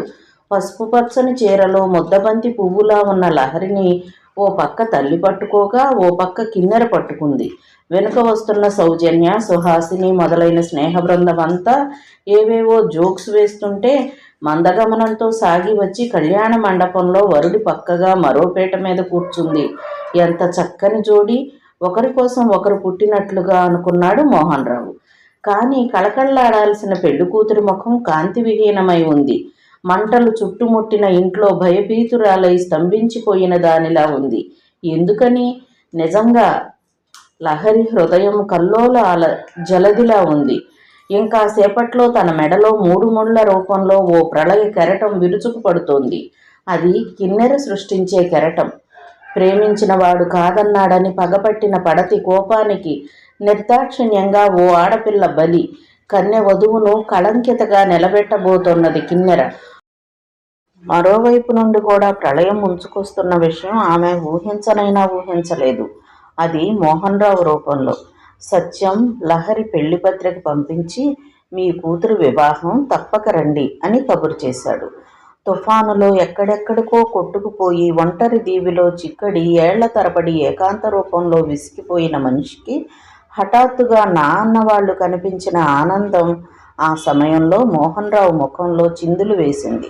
విప్పారిత నేత్రాలతో వేదిక వైపు చూస్తున్నాడు మోహన్ రావు. మాధవిలో పెద్ద మార్పేమీ లేదు. అప్పట్లాగానే అందంగానే ఉంది. వయసు తెచ్చిన పెద్దరికం తప్ప ఆమెలో వార్ధక్యపు ఛాయలు ఏమీ లేవు. వయసుకు అడ్డుకట్టబడింది అంటే చక్రపాణి సాంగత్యంలో ఆమె జీవితం చాలా ఆనందంగా సంతృప్తిగా గడిచిపోతోందన్నమాట. కానీ చక్రపాణి, అతని జుట్టు వెండిపోగుల్లా తెల్లబడిపోయింది. మోయలేని భారాన్ని మోస్తున్నవాడిలా వంగిపోయాడు. బహుశా మాధవిని సుఖపెట్టడంలో తన సర్వస్వం ధారపోసినట్లున్నాడు. ఆశ్చర్యంగా తనకు మాధవి మీద కోపం రావడం లేదు. దుర్మార్గుడైన భర్త నుండి విడివడి తన జీవితం తనకిష్టమైనట్లు మలుచుకున్న ధీరురాలు. తను బాగా చూసుకుంటే తన దగ్గర నుండి వెళ్ళిపోయే అవసరం ఆమెకు వచ్చేది కాదు. భోగ విలాసాల్లో మునిగి తేలుతున్న తాను ఆమె విలువ ఆనాడు గ్రహించలేదు. ఒక అమూల్య రత్నాన్ని జారవిడుచుకున్న దురదృష్టవంతుడు తను. ఆ రత్నాన్ని అపురూపంగా అందుకున్న అదృష్టవంతుడు చక్రపాణి.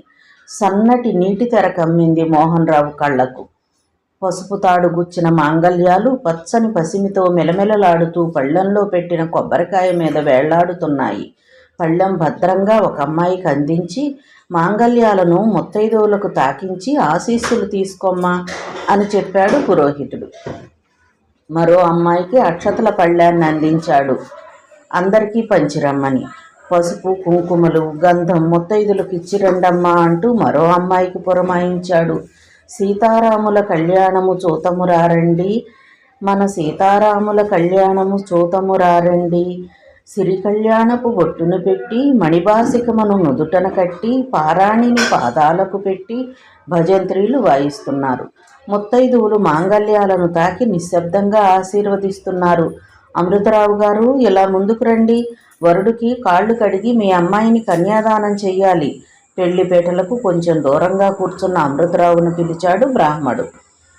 ఉత్తరీయం భుజం మీద సవరించి వేసుకుంటూ అమృతరావు గారు లేచి వస్తున్నారు.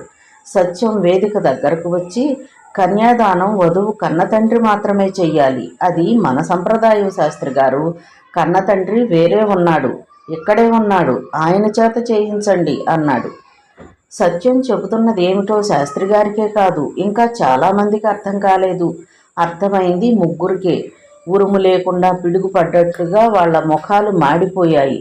మోహన్ రావు సైతం ఇలా జరుగుతుందనుకోలేదు. కూతుర్ని కూతురు పెళ్లిని చూసి ఆశీర్వదించి నిశ్శబ్దంగా నిష్క్రమించాలని వచ్చాడు.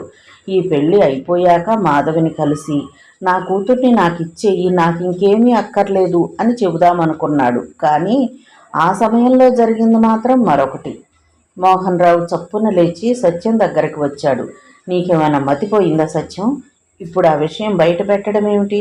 మతి పోలేదు మోహన్ రావు గారు. మతి ఉంది కాబట్టే ప్రతీకారం తీర్చుకుంటున్నాను.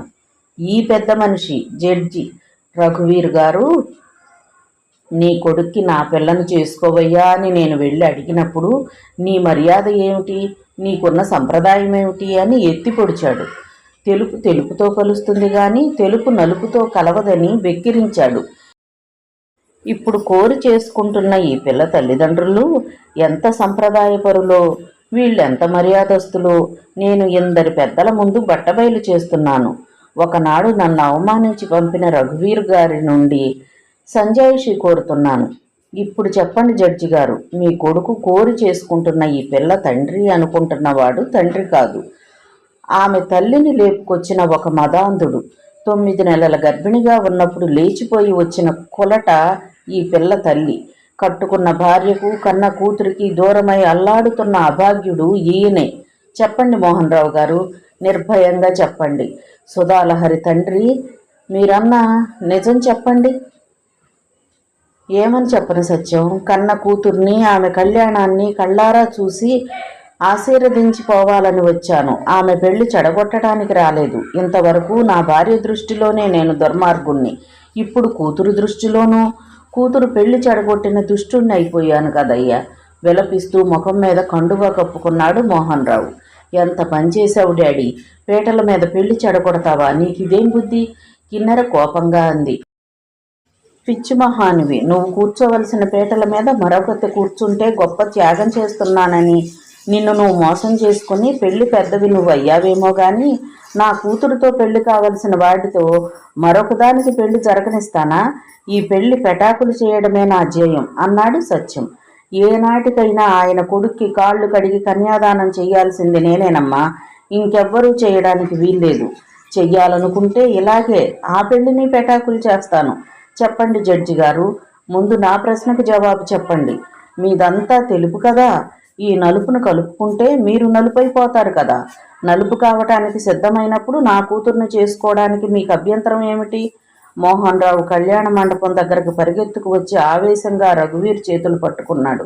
రఘువీర్ గారు, నేను సుధాలహరి కన్న తండ్రిని. ఏ కన్న తండ్రి తన కూతురు పెళ్లి చెడిపోవాలి అనుకోడు. నా కూతురు పెళ్లి ఆగిపోవడానికి వీల్లేదు. సుధ తల్లి కొలట కాదు, ఆమె ఉత్తమురాలు. ఆమెకు నేను నిత్య నరకం చూపాను. అందుకే విసిగిపోయి ఉత్తముడైన చక్రపాణితో వెళ్ళిపోయింది. అది తప్పే అయితే ఆ తప్పుకు నా కూతురు జీవితాన్ని బలి చేయకండి. దయచేసి సహృదయంతో ఈ పెళ్లి జరగనివ్వండి.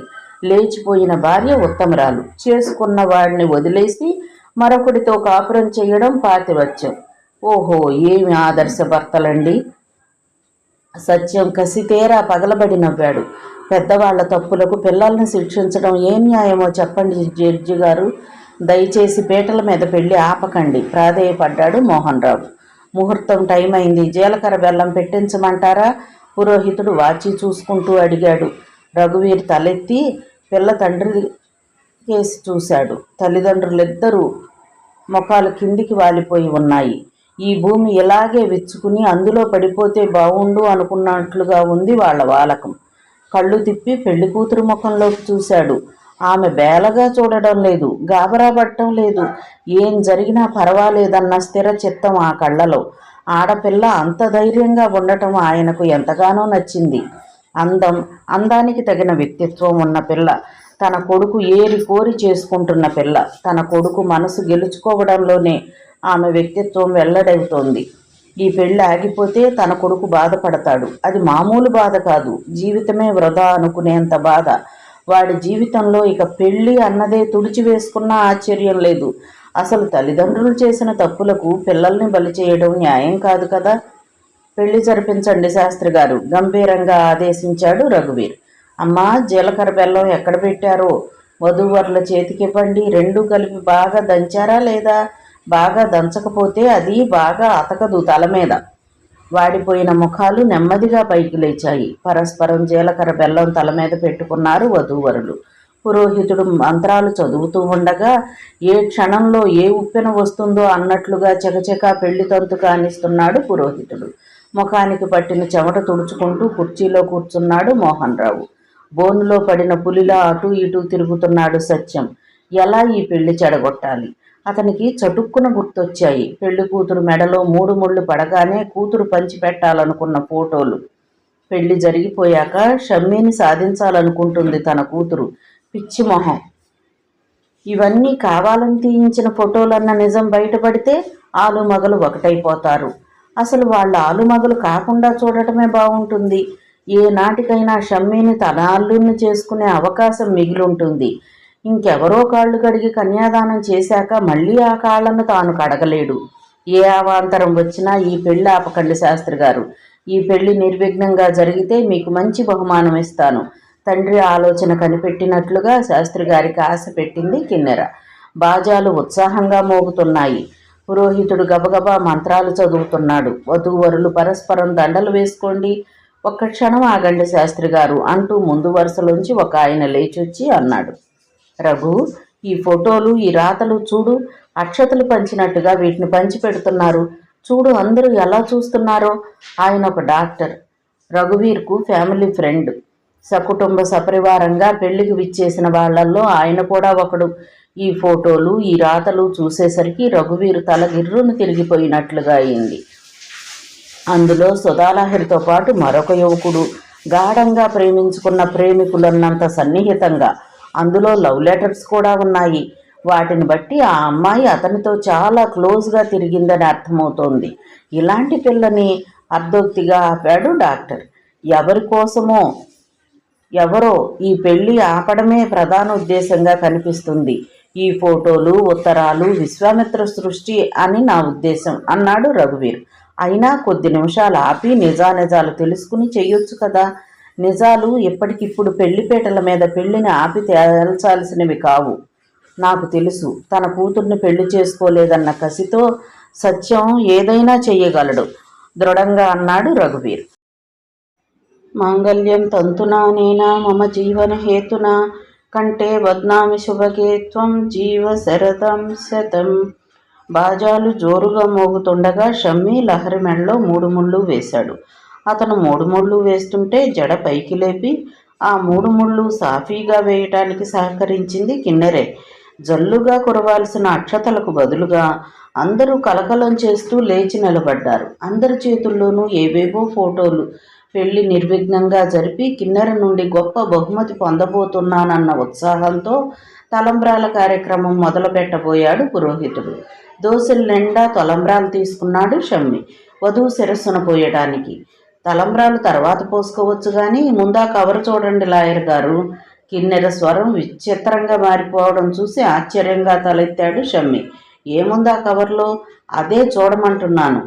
లహరి తల మీద పోయాల్సిన తలంబ్రాల బియ్యం కింద పళ్ళెంలో జారవిడిచి కవరు విప్పాడు షమ్మి. అందులో లహరి సవ్యసాచితో ఎంతో సన్నిహితంగా దిగిన ఫోటోలు. ఆ ఫోటోలోని అతనితో లహరి లాంటి అమ్మాయిని అబిట్స్లో చూశాడు తను. లహరి లాంటి అమ్మాయి కాదు, లహరే అన్న వాస్తవం కళ్ళకు కట్టినట్లుగా ఉంది ఆ ఫోటోలు చూస్తుంటే. ఆ ఫోటోలు వరుసగా చూస్తుంటే ఎదుట బాంబు విస్ఫోటనం జరుగుతున్నట్లుగా ఉంది.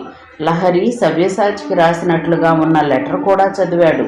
ప్రియమైన సాచి, నాకు తెలుసు నువ్వు జ్యేష్ఠమాసం ఎండలా మంటెత్తిపోతున్నావని. కానీ ఏం చెయ్యను? నా కన్న తండ్రిని బ్రతికించుకోవడానికి నాకు మరో గత్యంతరం లేదు.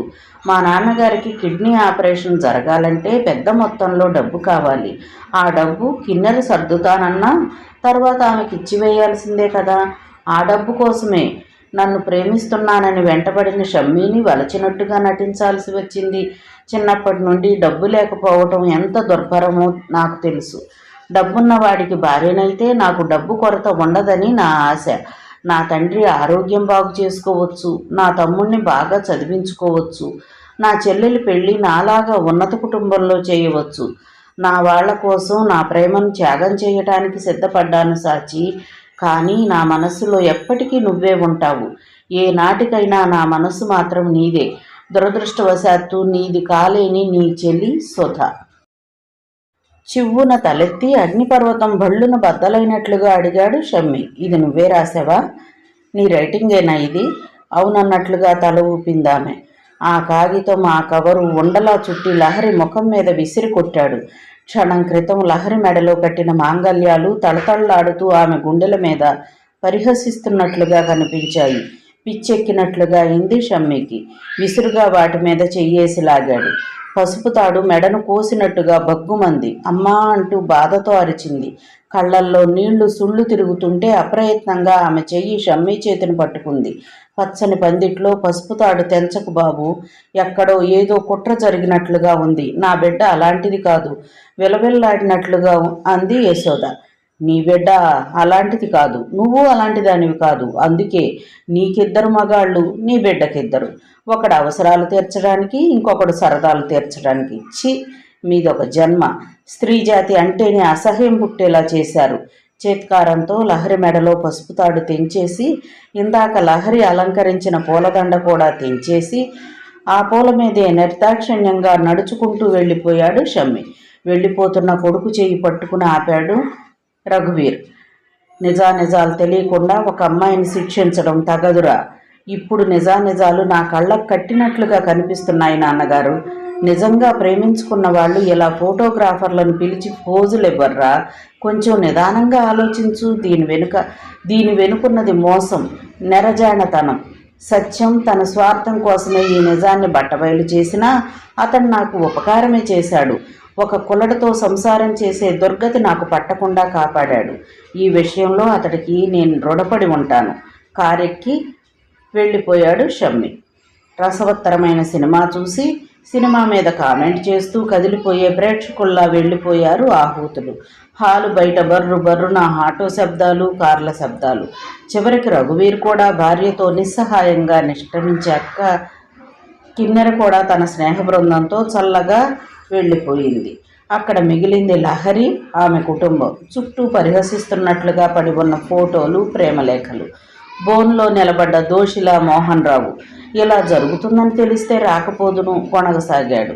ఇప్పుడు నీ మీద కానీ మాధవ్ మీద కానీ నాకు కోపం లేదు చక్రపాణి. ఇప్పుడు నా తాపత్రయమంతా నా సంతానం గురించే.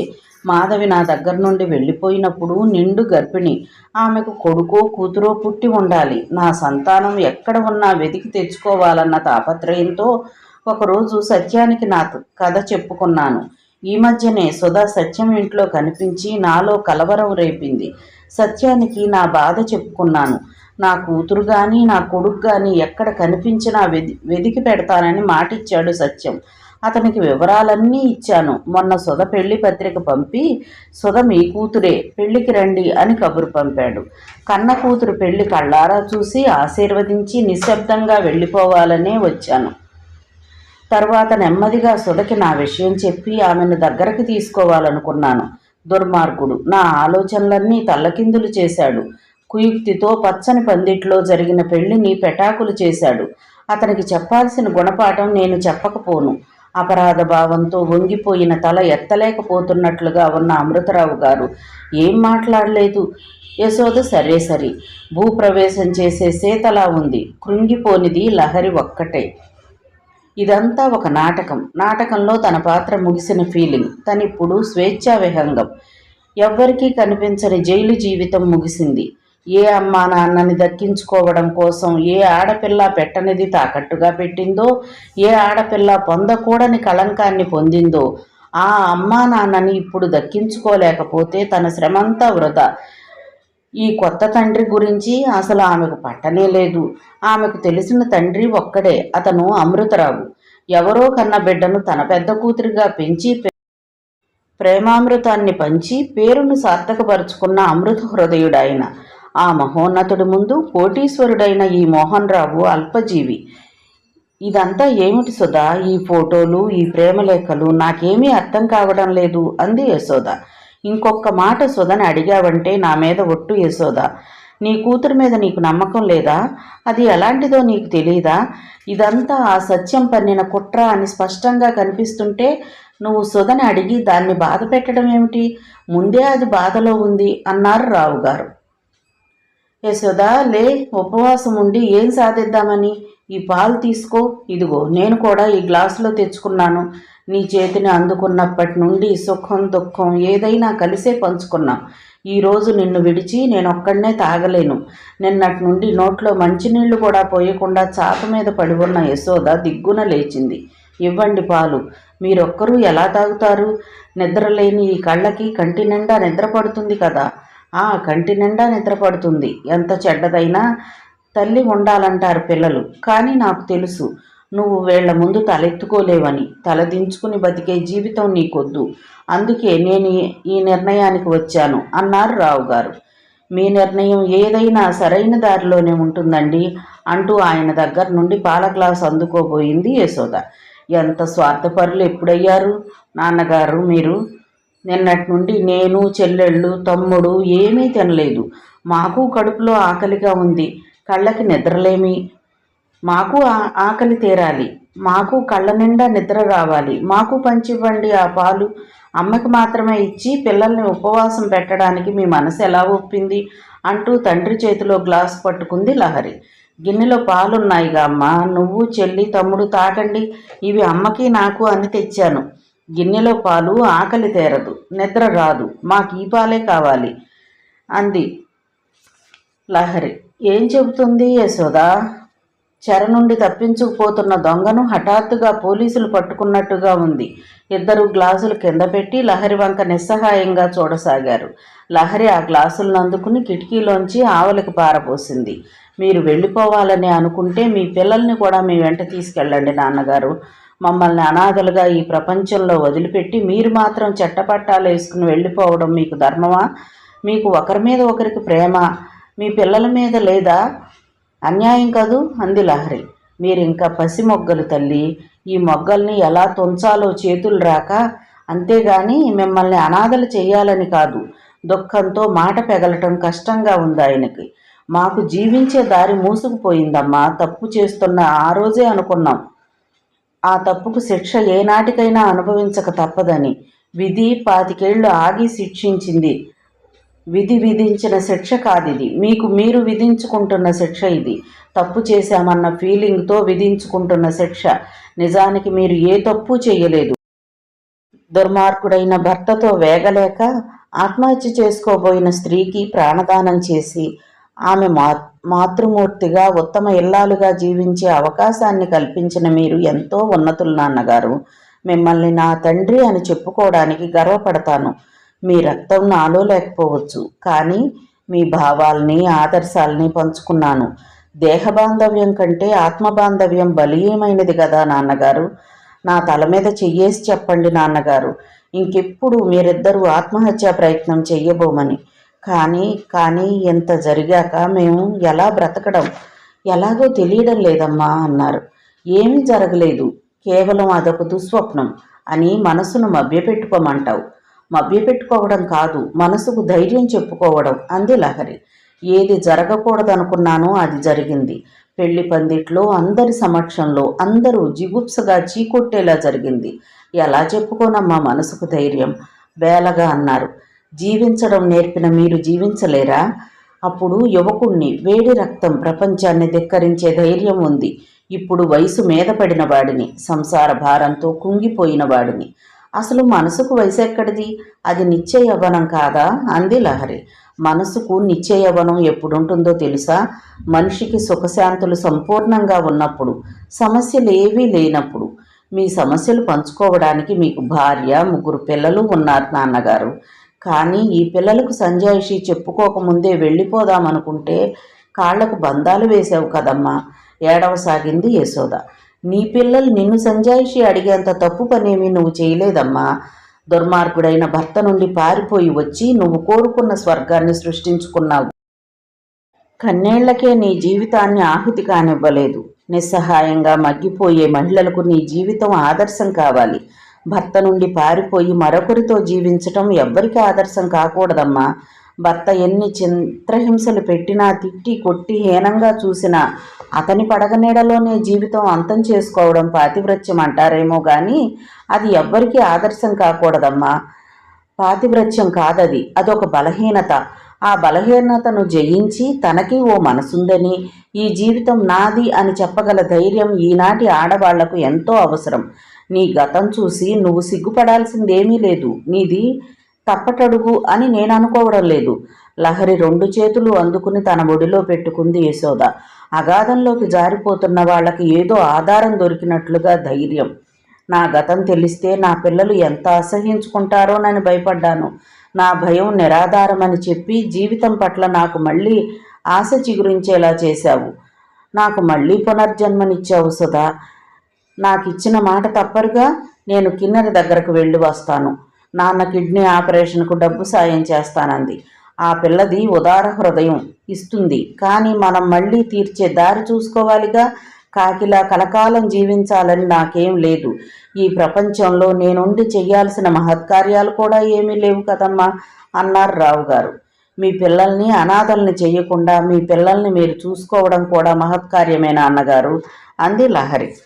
స్నేహ బృందంతో కార్డ్స్ ఆడుతున్న కిన్నెర రా లహరి అని సాదరంగా ఆహ్వానించింది. కూర్చోవడానికి రాలేదు. మన ఒప్పందం ప్రకారం డబ్బిస్తే వెళ్ళిపోతాను. కూర్చో లహరి. మన మధ్య కుదిరిన ఒప్పందం మొన్న పెళ్లి షూటింగ్తో ముగిసిందనుకో, కానీ మనం స్నేహితులమని మర్చిపోకు. ఎవ్వరికీ నీలాంటి స్నేహితులు ఉండకూడదని భగవంతుడిని ప్రార్థిస్తాను. అంత చెడ్డదాన్నా?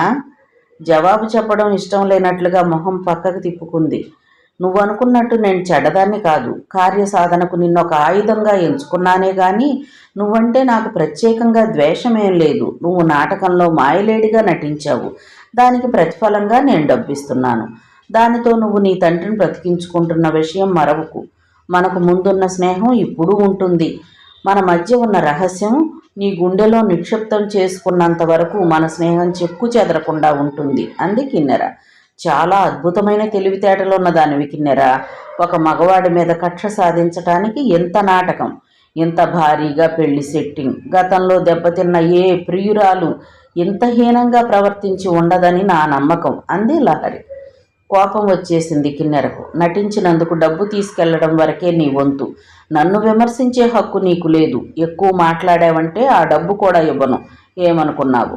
నీ రహస్యం ఆ డబ్బుతోటే ముడిపడి ఉందని మరవకు బెదిరింపుగా అంది లహరి. సరే, తీసుకెళ్ళు నీ డబ్బు. కానీ ఎక్కడైనా ఏదైనా జారావో ఇంతకింతకు ప్రతీకారం తీర్చుకుంటాను. Be careful. చెక్కు రాసిచ్చింది కిన్నెర. అమ్మా లహరి, మోహన్ రావు నన్ను కలిశాడు. నువ్వు అనుమతిస్తే మన ఇంటికి వస్తాడట. ఆయన ఎక్కడ కలిశాడు? ఇందాక ఒక అతను వచ్చి తీసుకెళ్ళాడు. ఈ వీధి చివర ఆయన కారులో కూర్చుని మనిషిని పంపాడు. మన ఇంటికి రావాలని ఉన్నా రాలేకపోతున్నాడట. నువ్వేమంటావో అని భయపడుతున్నాడు. మన ఇంటితో ఆయనకేం పని? ఆయన రక్త సంబంధం ఇక్కడ ఉన్నంత వరకు ఆయనకు ఈ ఇంటితో పని ఉంటుందమ్మా. మీరు ఆయనకు సపోర్టా? ఆశ్చర్యంగా చూసింది లహరి. సపోర్ట్ నేనిచ్చినా ఇవ్వకపోయినా ఆయన కూతురువి నువ్వు. నీ మీద ఆయనకు ఉన్న హక్కు మీ అమ్మకు కూడా లేదు. అసలు నేను పుట్టానో లేదో కూడా నిన్నటి వరకు తెలియని పెద్ద మనిషికి నా మీద హక్కేమిటి? నాన్సెన్స్. వినటానికే కంపరంగా ఉంది. మరోసారి అతను నా తండ్రి అని గుర్తు చేశారంటే నా తల బద్దలు కొట్టుకు చేస్తాను నాన్నగారు అంది లహరి. నువ్వు కూతురు, ఆయన తండ్రి అని నేను చూడడం లేదు. ఆయన నడి సముద్రంలో ఒంటరి పడవలో చిక్కుబడి అల్లాడిపోతున్నాడు. నువ్వు ఒడ్డున కనిపిస్తున్న చిరుదీపానివి. ఆ దీపాన్ని ఆయన కళ్ళబడకుండా ఆర్పేయడానికి నేనెవరినమ్మా? అది మానవత్వం ఉన్న మనిషి చేయాల్సిన పని కాదమ్మా అన్నారు రావుగారు. మీరే నా తండ్రి. ఇంకెవరిని నా తండ్రిగా అంగీకరించను. ఇక ఆయన ఒంటరితనమంటారా? ఈ ప్రపంచంలో ఎందరో ఒంటరి వాళ్ళందరికీ మనం న్యాయం చేయలేనట్లే ఈయనకి చేయలేం. అయినా ఎవరు చేసుకున్న కర్మ వాళ్ళు అనుభవించక తప్పదని మన పెద్దలు ఏనాడో చెప్పారు. ఈ ప్రపంచంలో ఎందరో ఒంటరి వాళ్ళందరితో నీకు రక్త సంబంధం లేదు కదమ్మా. ఉన్న సంబంధాన్ని అంగీకరించకపోవడం ఆత్మవంచనే అవుతుంది.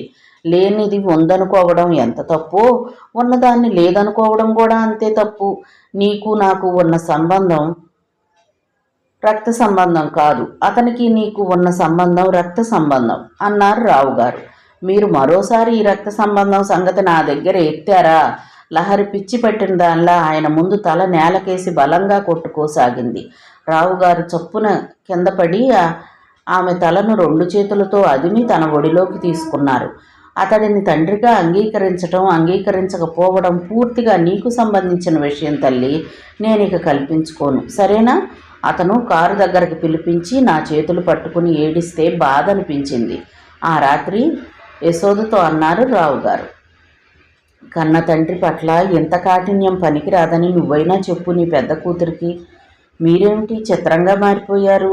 ఈ మాట అది వింటే నిజంగానే ఆత్మహత్య చేసుకుంటుంది. 9 మాసాలు మోసి కన్నది నేనైతే దాన్ని గుండెల మీద పెట్టుకుని పెంచింది మీరు. సొద మీద మనకు లేని హక్కు అతనికి ఎలా ఉంటుంది? నువ్వు ఒక విషయాన్ని అర్థం చేసుకోవాలి యశోదా. విత్తు విత్తిన రైతుకే పంట మీద అధికారం. విత్తును తనలో పొదిగి మొలకగా మార్చి నీరిచ్చి ఆహారం ఇచ్చి పెంచి పోషించిన నేల తల్లికి ఏమీ అధికారం ఉండదు. ఆది నుండి పురుషుడికే సంతానం మీద హక్కు ఉంది. ఈరోజు నువ్వు ఈ హక్కును కాదనలేవు. అది ఇప్పుడు సంగీత పాఠాలు చెప్పుకుని బ్రతికును వెళ్లదీసే అమృతరావు కూతురు కాదు, కోటీశ్వరుడు మోహన్ రావు కూతురు. అతని కోట్లకు వారసురాలు. ఆ వారసత్వాన్ని కాదనే హక్కు మనకు లేదు. ఆ హక్కు గురించి ఈరోజు హఠాత్తుగా గుర్తుకొచ్చిందా అంది యశోద. నిన్నటిదాకా ఉన్న పరిస్థితి వేరు, ఈరోజు పరిస్థితి వేరు. మొన్నటిదాకా మనం లేచొచ్చిన జంటగా ప్రపంచానికి తెలియకూడదని తాపత్రయపడ్డాం. ఊరు పేరు అన్నీ మార్చుకున్నాం. గుట్టుగా 25 ఏళ్లు జీవితం సాగించాం. ఈరోజు మన గుట్టు రట్టయింది. ఏనాటికైనా మనిషి వాస్తవాన్ని స్వీకరించక తప్పదని నువ్వు గుర్తించాలి. సుధని నా కన్న కూతురిగానే పెంచాను, కానీ అసలు కన్న తండ్రి వేరే ఉన్నాడన్న వాస్తవాన్ని నేను ఎలా విస్మరించను? అమృతరావు గారి కంఠం రుద్ధమైపోయింది. అతనితో నాకు, నా పిల్లకు ఎలాంటి సంబంధం ఉండకూడదు, ఉండడానికి వీల్లేదు. అతని నీడ కూడా నా కూతురు మీద పడ్డానికి ఒప్పుకోను. నా కూతురు సంగీత పాఠాలు చెప్పుకునే పేద మాస్టారు కూతురుగా ఉండడమే నాకు ఇష్టం. దానికి అదే ఇష్టం. ఇక్కడ ఒకరినొకరు అభిమానించుకునే మనస్సుంది. ఒకరి భావాలు మరొకరు గౌరవించే సహృదయం ఉంది. డబ్బున్న చోట అవి ఉండవనే సత్యాన్ని మీరు గుర్తించక తప్పదు. ఎందుకంటే నా జీవితమే ఒక ఉదాహరణ. ఆనాడు ఈ కోట్లు లేకపోయినా లక్షలున్నాయి మా మెట్టినింట్లో, పుట్టినింట్లోనూ. కానీ ఆత్మీయత, అభిమానాలే కరువు. అవి అక్కడ కరువయ్యాయి కాబట్టే అవి మీ దగ్గర దొరుకుతాయన్న ఆశతో మీతో వచ్చేశాను. కలో గంజో తాగినా సుఖంగా ఉన్నాను మీ దగ్గర. నా కూతురు నాకు భిన్నం కాదు. మనసుకిచ్చిన విలువ కోట్లకివ్వదు. అతను ఇంకా ఆ మోహన్ రావు అనుకున్నావా? చాలా మారిపోయాడు. నా అన్న వాళ్ల కోసం అర్రులు చాస్తున్నాడు. అతని మీద నీ కోపం సహజమే యశోదా. కానీ పశ్చాత్తాపం పొందిన మనిషి మీద ప్రతీకారం ప్రకటించటం వివేకం కాదు కదా. అతను కూతురే కావాలన్నాడు, భార్య కూడా కావాలని అననందుకు సంతోషించు అన్నారు రావుగారు. మీ విశాల హృదయం శిఖరాగ్రాన్ని చేరుకుని అతనికి కూతుర్నివ్వటానికి సిద్ధపడ్డట్టే భార్యను కూడా ఇచ్చివేస్తారేమోనని భయంగా ఉంది. భార్యనివ్వను. నాలో నువ్వు సగభాగం ఇవ్వడం సాధ్యం కాదు. ఈ సగం మోహన్ రావుది కదా. ఈ రత్నాన్ని జార విడుచుకున్న దురదృష్టవంతుడని జాలితోనే గాని తిరిగిచ్చే ప్రసక్తే లేదు. ఈ విషయంలో మాత్రం నేను పచ్చి స్వార్థపరుణ్ణి. ఈ ప్రేమ, ఈ తోడు నా చివరి క్షణం వరకు ఉంటుందని నాకు మాటివ్వండి. ఉంటుంది సోదా అన్నారు దృఢంగా. లహరి కదలకుండా పడుకున్న ఈ సంభాషణ అంతా శ్రద్ధగా ఆలకించింది. నాన్నగారు, మీ సంస్కారం, మీ ప్రేమ, హృదయం ఎందరికి ఉంటుంది? నేను మీ చేతిలో పెరగడం ఎంత అదృష్టం. మీ కూతురుగా జీవించడమే నాకిష్టం. సత్యం కూతురు ఎంత డేంజర్ మనుషులో నాకిప్పుడు బాగా అర్థమవుతోంది. పెళ్లి పేరుతో ఊరి పెద్దలనంతా పిలిచి వాళ్ల ముందు ఎలా దెబ్బ కొడతారని నేను ఊహించలేదు. నేను అప్పుడే అనుకున్నాను, ఈ పెళ్లి విషయంలో కిన్నెర ఎంత ఇంట్రెస్ట్ ఎందుకు తీసుకుందా అని. ఆ పిల్ల చెడిపోయిందో లేదో తరువాతి విషయం. కానీ చెడిపోయిన పిల్లగా పెళ్లికి వచ్చిన పెద్దలందరి ముందు నిలబెట్టింది. ఆ ఫోటోలు, ఆ ప్రేమలేఖలు చూసి ఎవరెవరు ఎంత అసహ్యంగా చెప్పుకున్నారో. చరిత్రహీనురాలైన ఆ పిల్లతో నా కొడుకు పెళ్లి జరిగేలా చేసి ప్రపంచంలో ఏ శత్రువు కొట్టని దెబ్బ నన్ను కొట్టారా తండ్రి కూతుళ్ళు. ఏనాడు ఎవ్వరి ముందు తలవంచని నన్ను తలవంచుకునేలా చేశారు. తట్టుకోలేకపోతున్నాను ఈ అవమానాన్ని. పెళ్లిలో జరిగిన సంఘటనకు బాగా కృంగిపోయి ఉన్నాడు రఘువీర్. ఆ పిల్ల అలాంటిదంటే నేను నమ్మలేకపోతున్నాను, కానీ నమ్మాలి. షమ్మి ఒకసారి ఆ అమ్మాయిని అతనితో చూశాడట. కానీ ఆ పిల్లను పోలిన పిల్ల అయ్యుండొచ్చులే అనుకున్నాడట. మన షమ్మీకి ఆమె పరిచయమైన మొదట్లో నేను ఎలాంటి దాన్నైనా నా గతంతో పని లేకుండా నన్ను పెళ్ళాడతారా అని కూడా అడిగిందట. అప్పుడు ఏదో తమాషాకి అడిగి ఉంటుందిలే అనుకున్నాడట. ఏదో లేకపోతే ఆ మాట అనే అవసరం ఏమిటి? ఆమె తల్లిదండ్రులు మాత్రం లక్ష్మీనారాయణుల్లా కనిపించేవాళ్ళు. ఎంత మర్యాద, ఎంత మన్నన! వాళ్ళు లేచొచ్చిన జంటని కలలోనైనా అనుకోగలమా? ఈ ప్రపంచంలో ఎవరిని నమ్మాలో ఎవరిని నమ్మకూడదో తెలియకుండా పోతోంది. మనసు బాగా దెబ్బతింది భారతి. ఇది కోలుకోవాలంటే కొన్నాళ్ల పాటు ఈ సంసార తాపత్రయాలకు దూరంగా ఏదైనా ఆశ్రమంలో గడిపి రావాలని ఉంది. వెళదామా భారతి అన్నాడు. ఈ పరిస్థితిలో షమ్మీని ఒంటరిగా వదిలి వెళ్ళడమా? వాడు తట్టుకోలేని బాధతో ఏ ఆగాయిత్యం చేసుకుంటాడోనని కాపలా ఉంటున్నాను. అయితే నన్నైనా వెళ్ళనివ్వు. వాడిని మామూలు మనిషిని చెయ్యడంలో నాకు తోడుగా మీరు కూడా ఉంటే బాగుంటుంది. కానీ మీరు మనశ్శాంతి కోసం వెళతానంటున్నారు. ఎలా కాదన్ను? వెళ్ళరండి అంది భారతి. ఆ రోజు సండే. షమ్మీ ఫ్రెండ్స్ 5 దాకా పరామర్శకు వచ్చారు. వాళ్లలో నిరంజన్ కూడా ఉన్నాడు. ఏరా 4 రోజులకే దేవదాసు ముఖం పడిపోయింది. ఎర్రబడ్డ కళ్ళు, మాసిన గడ్డం, చింపిరి జుట్టు. ఏమిట్రా ఈ పిచ్చి అవతారం? షమ్మీ ముఖం కిటికీ వైపు తిప్పు కూర్చున్నాడు. హృదయం ఎంత బరువెక్కితే అతడు మాట్లాడకుండా కూర్చుంటాడు. ఏమిటో వీడికొచ్చాయి ఇటువంటి కష్టాలు. ఆ మహాతల్లి శుభ్రంగా ఉంది. నిన్న హాస్పిటల్కి మా మమ్మీని హెల్త్ చెకప్కి తీసుకెళ్లాను. అక్కడ వాళ్ళ ఫాదర్తో కనిపించింది. పీటల మీద పెళ్లి చెడిపోయిందన్న బాధ ఆ ముఖంలో ఎక్కడా కనిపించలేదు. చాలా నిశ్చింతగా ఏమీ జరగనట్లుగా ఉంది. నాకు అనిపించింది గుండెలు తీసిన బంటని. ఎంతమంది మగవారిని మోసం చేయకపోతే అంత నిబ్బరం ఉంటుంది అన్నాడు హరీష్. వాళ్ళ ఫాదర్కి కిడ్నీ ఆపరేషన్ చేయిస్తుందని విన్నాను అన్నాడు నిరంజన్. కిడ్నీ మార్పిడి అంటే చాలా డబ్బు ఖర్చుతో ఉంటుందనుకుంటానే. అంత డబ్బు? ఆయన చాలా పేదవాడని విన్నాను. కేవలం సంగీత పాఠాలు చెప్పుకుని అన్నాడు గంగాధర్. కొందరు ఆడవాళ్ళకి వాళ్ళ అందాలు, ఆడతనమే అక్షయ సంపద అవుతుంది గంగాధర్. ఆమె తలుచుకోవాలే గాని డబ్బుకేం కొదవా? మన షమ్మీ బాధపడతాడని చెప్పడం లేదు కానీ ఆమె క్యారెక్టర్ అంత మంచిది కాదని నాకు చూచాయిగా ఎప్పుడో తెలిసింది. లేకపోతే సంగీత పాఠాలు చెప్పుకునే ఆ తండ్రికి ఆ సంసారాన్ని పోషించటం ఎలా సాధ్యం అన్నాడు నిరంజన్. తెలిస్తే నాకెందుకు చెప్పలేదు? ఇంతసేపటికి పెదవి విప్పి తీక్షణంగా అడిగాడు షమ్మి. అతని కళ్ళల్లోకి మరింత ఎరుపుదనం వచ్చేసింది. నువ్వు తలమునకలుగా ప్రేమిస్తుంటివి. ఇలాంటి విషయాలు అర్థం చేసుకోవడం కంటే అపార్థం చేసుకునే అవకాశమే ఎక్కువ ఉంటుందని చెప్పలేదు. నిజంగా ఆమె అమాయకురాలైతే అంతమందిలో అలాంటి అపనింద తన మీద పడినందుకు తట్టుకోలేక వేలగా ఏడ్చేసేది. ఏడవలేదు సరికదా, కళ్ళల్లో తడి కూడా లేదు. ఆ జరిగిన అవమానం తనకు కాదన్నట్లుగా ఎంత నిబ్బరంగా నిలబడిందో పెళ్లి మండపంలో అన్నాడు గంగాధర్. ఆ అమ్మాయి ముఖం చూస్తే నాకు అలా అనిపించదు. చాలా నిర్మలంగా పొద్దుటే ఆకుల మధ్య వికసించిన నందివర్ధనం పువ్వులా కనిపిస్తుంది. ఆమె తల్లిదండ్రులు మాత్రం వాళ్ళని చూస్తే లేచొచ్చి గుట్టు చప్పుడు కాకుండా కాపురం చేస్తున్న జంట అని ఎవరైనా అనుకోగలరా అన్నాడు మరో మిత్రుడు. ఆమె అమృతరావు దగ్గరికి వచ్చాక పుట్టిన బిడ్డే అయినా కడుపులో పడింది మొదటి మగడి దగ్గరేనట. తల్లి రంకు కూతురికి రాకపోతే ఆశ్చర్యం కానీ వస్తే ఆశ్చర్యం ఏముంటుంది? రంకుకు చెల్లెలు బొంకు అన్నారు ఒకరు. అసలు తండ్రి బాగా డబ్బున్నవాడని విన్నాను. బాగా డబ్బున్నవాడు కాదు, కోటీశ్వరుడు. బిజినెస్లో కోట్లకు పడగెత్తాడు. లేచిపోయిన దాని బిడ్డ నా కూతురేమిటి అని అతను అనుకోకపోతే సుధాలహరే ఆ కోట్లకు వారసురాలవుతుంది. ఎందుకంటే అతనికి వెనుక ముందు ఎవ్వరూ లేరు కాబట్టి.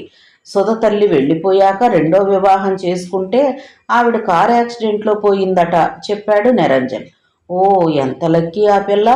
మన షమ్మీని అమాయకుణ్ణి చేసి ఆడించిన మోసం చేసినందుకు ఆ పిల్ల సర్వనాశనం కావాలి. కానీ ఆ పిల్లకి అంతటి అదృష్టం పట్టడం ఏమిటి? దేవుడు గుడ్డివాడని అనడం ఇందుకేనేమో. ఇదంతా ఎవరైనా పన్నిన కుట్రేమో అని నా అనుమానంరా. ఎందుకంటే ఆ సత్యానికి తన కూతురు తప్ప మరొకరితో షమ్మీ పెళ్ళ కాకూడదన్న పంతం ఉంది. ఆ ఫోటోలు, ఈ అసలు తండ్రి, ఇదంతా అతను సృష్టించిందేమోనని నా అనుమానం. నిజంగా అలా జరిగితే ఆ అమ్మాయి పెదవి విప్పి తాను నిర్దోషిని అని చెప్పొచ్చు కదా. అసలు ఆ ప్రయత్నమే చేయలేదు అంటే ఆమె కన్నంలో పట్టుబడ్డ దొంగలా అయిపోయిందనే కదా అర్థం.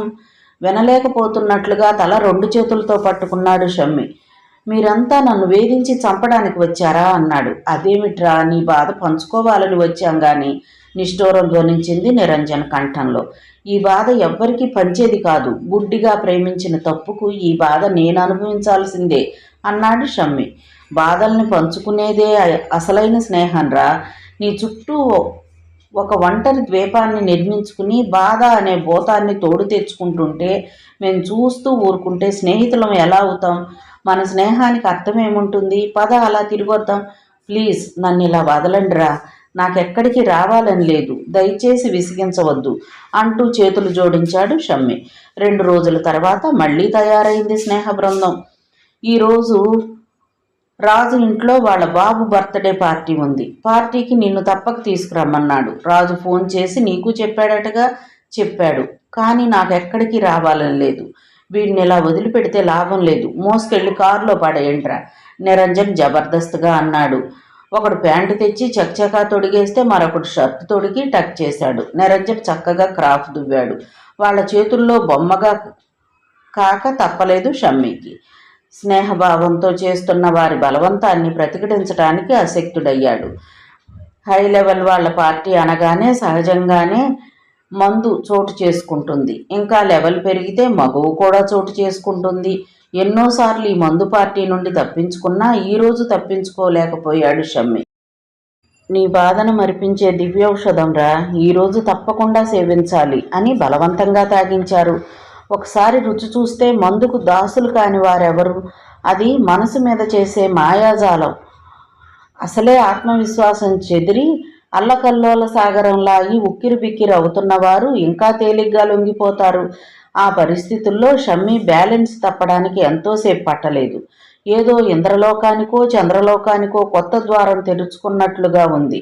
అక్కడ భగ్న ప్రేమ కానీ ప్రియా వియోగం కానీ ఏదీ కనిపించలేదు షమ్మికి. హరివిల్లు నెక్కి ఎక్కడెక్కడో తేలిపోతున్న భావన. చుట్టూ తారల తళతళలు మెలమెలలు ఒళ్ళు మరిపించేదాకా తాగించి వాళ్ళింట్లో బెడ్ మీదకు చేర్చే వరకు ప్రధాన పాత్ర వహించాడు నిరంజన్. ఆ రాత్రే ఆ వార్త కిన్నెరకు చెప్పాడు ఫోన్ చేసి. అబ్బాయి ఎంత గుడ్ న్యూస్! జారుడు మొదలైందన్నమాట. ఈ మాట ఎదురుగా వచ్చి చెబితే నీ నోటికి స్వీట్ అందించేదాన్ని కదా అంది కిన్నెర. రేపొస్తాను, ఏం స్వీట్ ఇస్తావో. ఎంత మంచి వార్తను సెలబ్రేట్ చేసుకోకుండా ఎలా ఉంటాం? సుహాసినికి చెప్పు, హోటల్ సామ్రాట్లో రేపు పార్టీ అని అంది ఆనందంగా. అలాగే అన్నాడు నిరంజన్.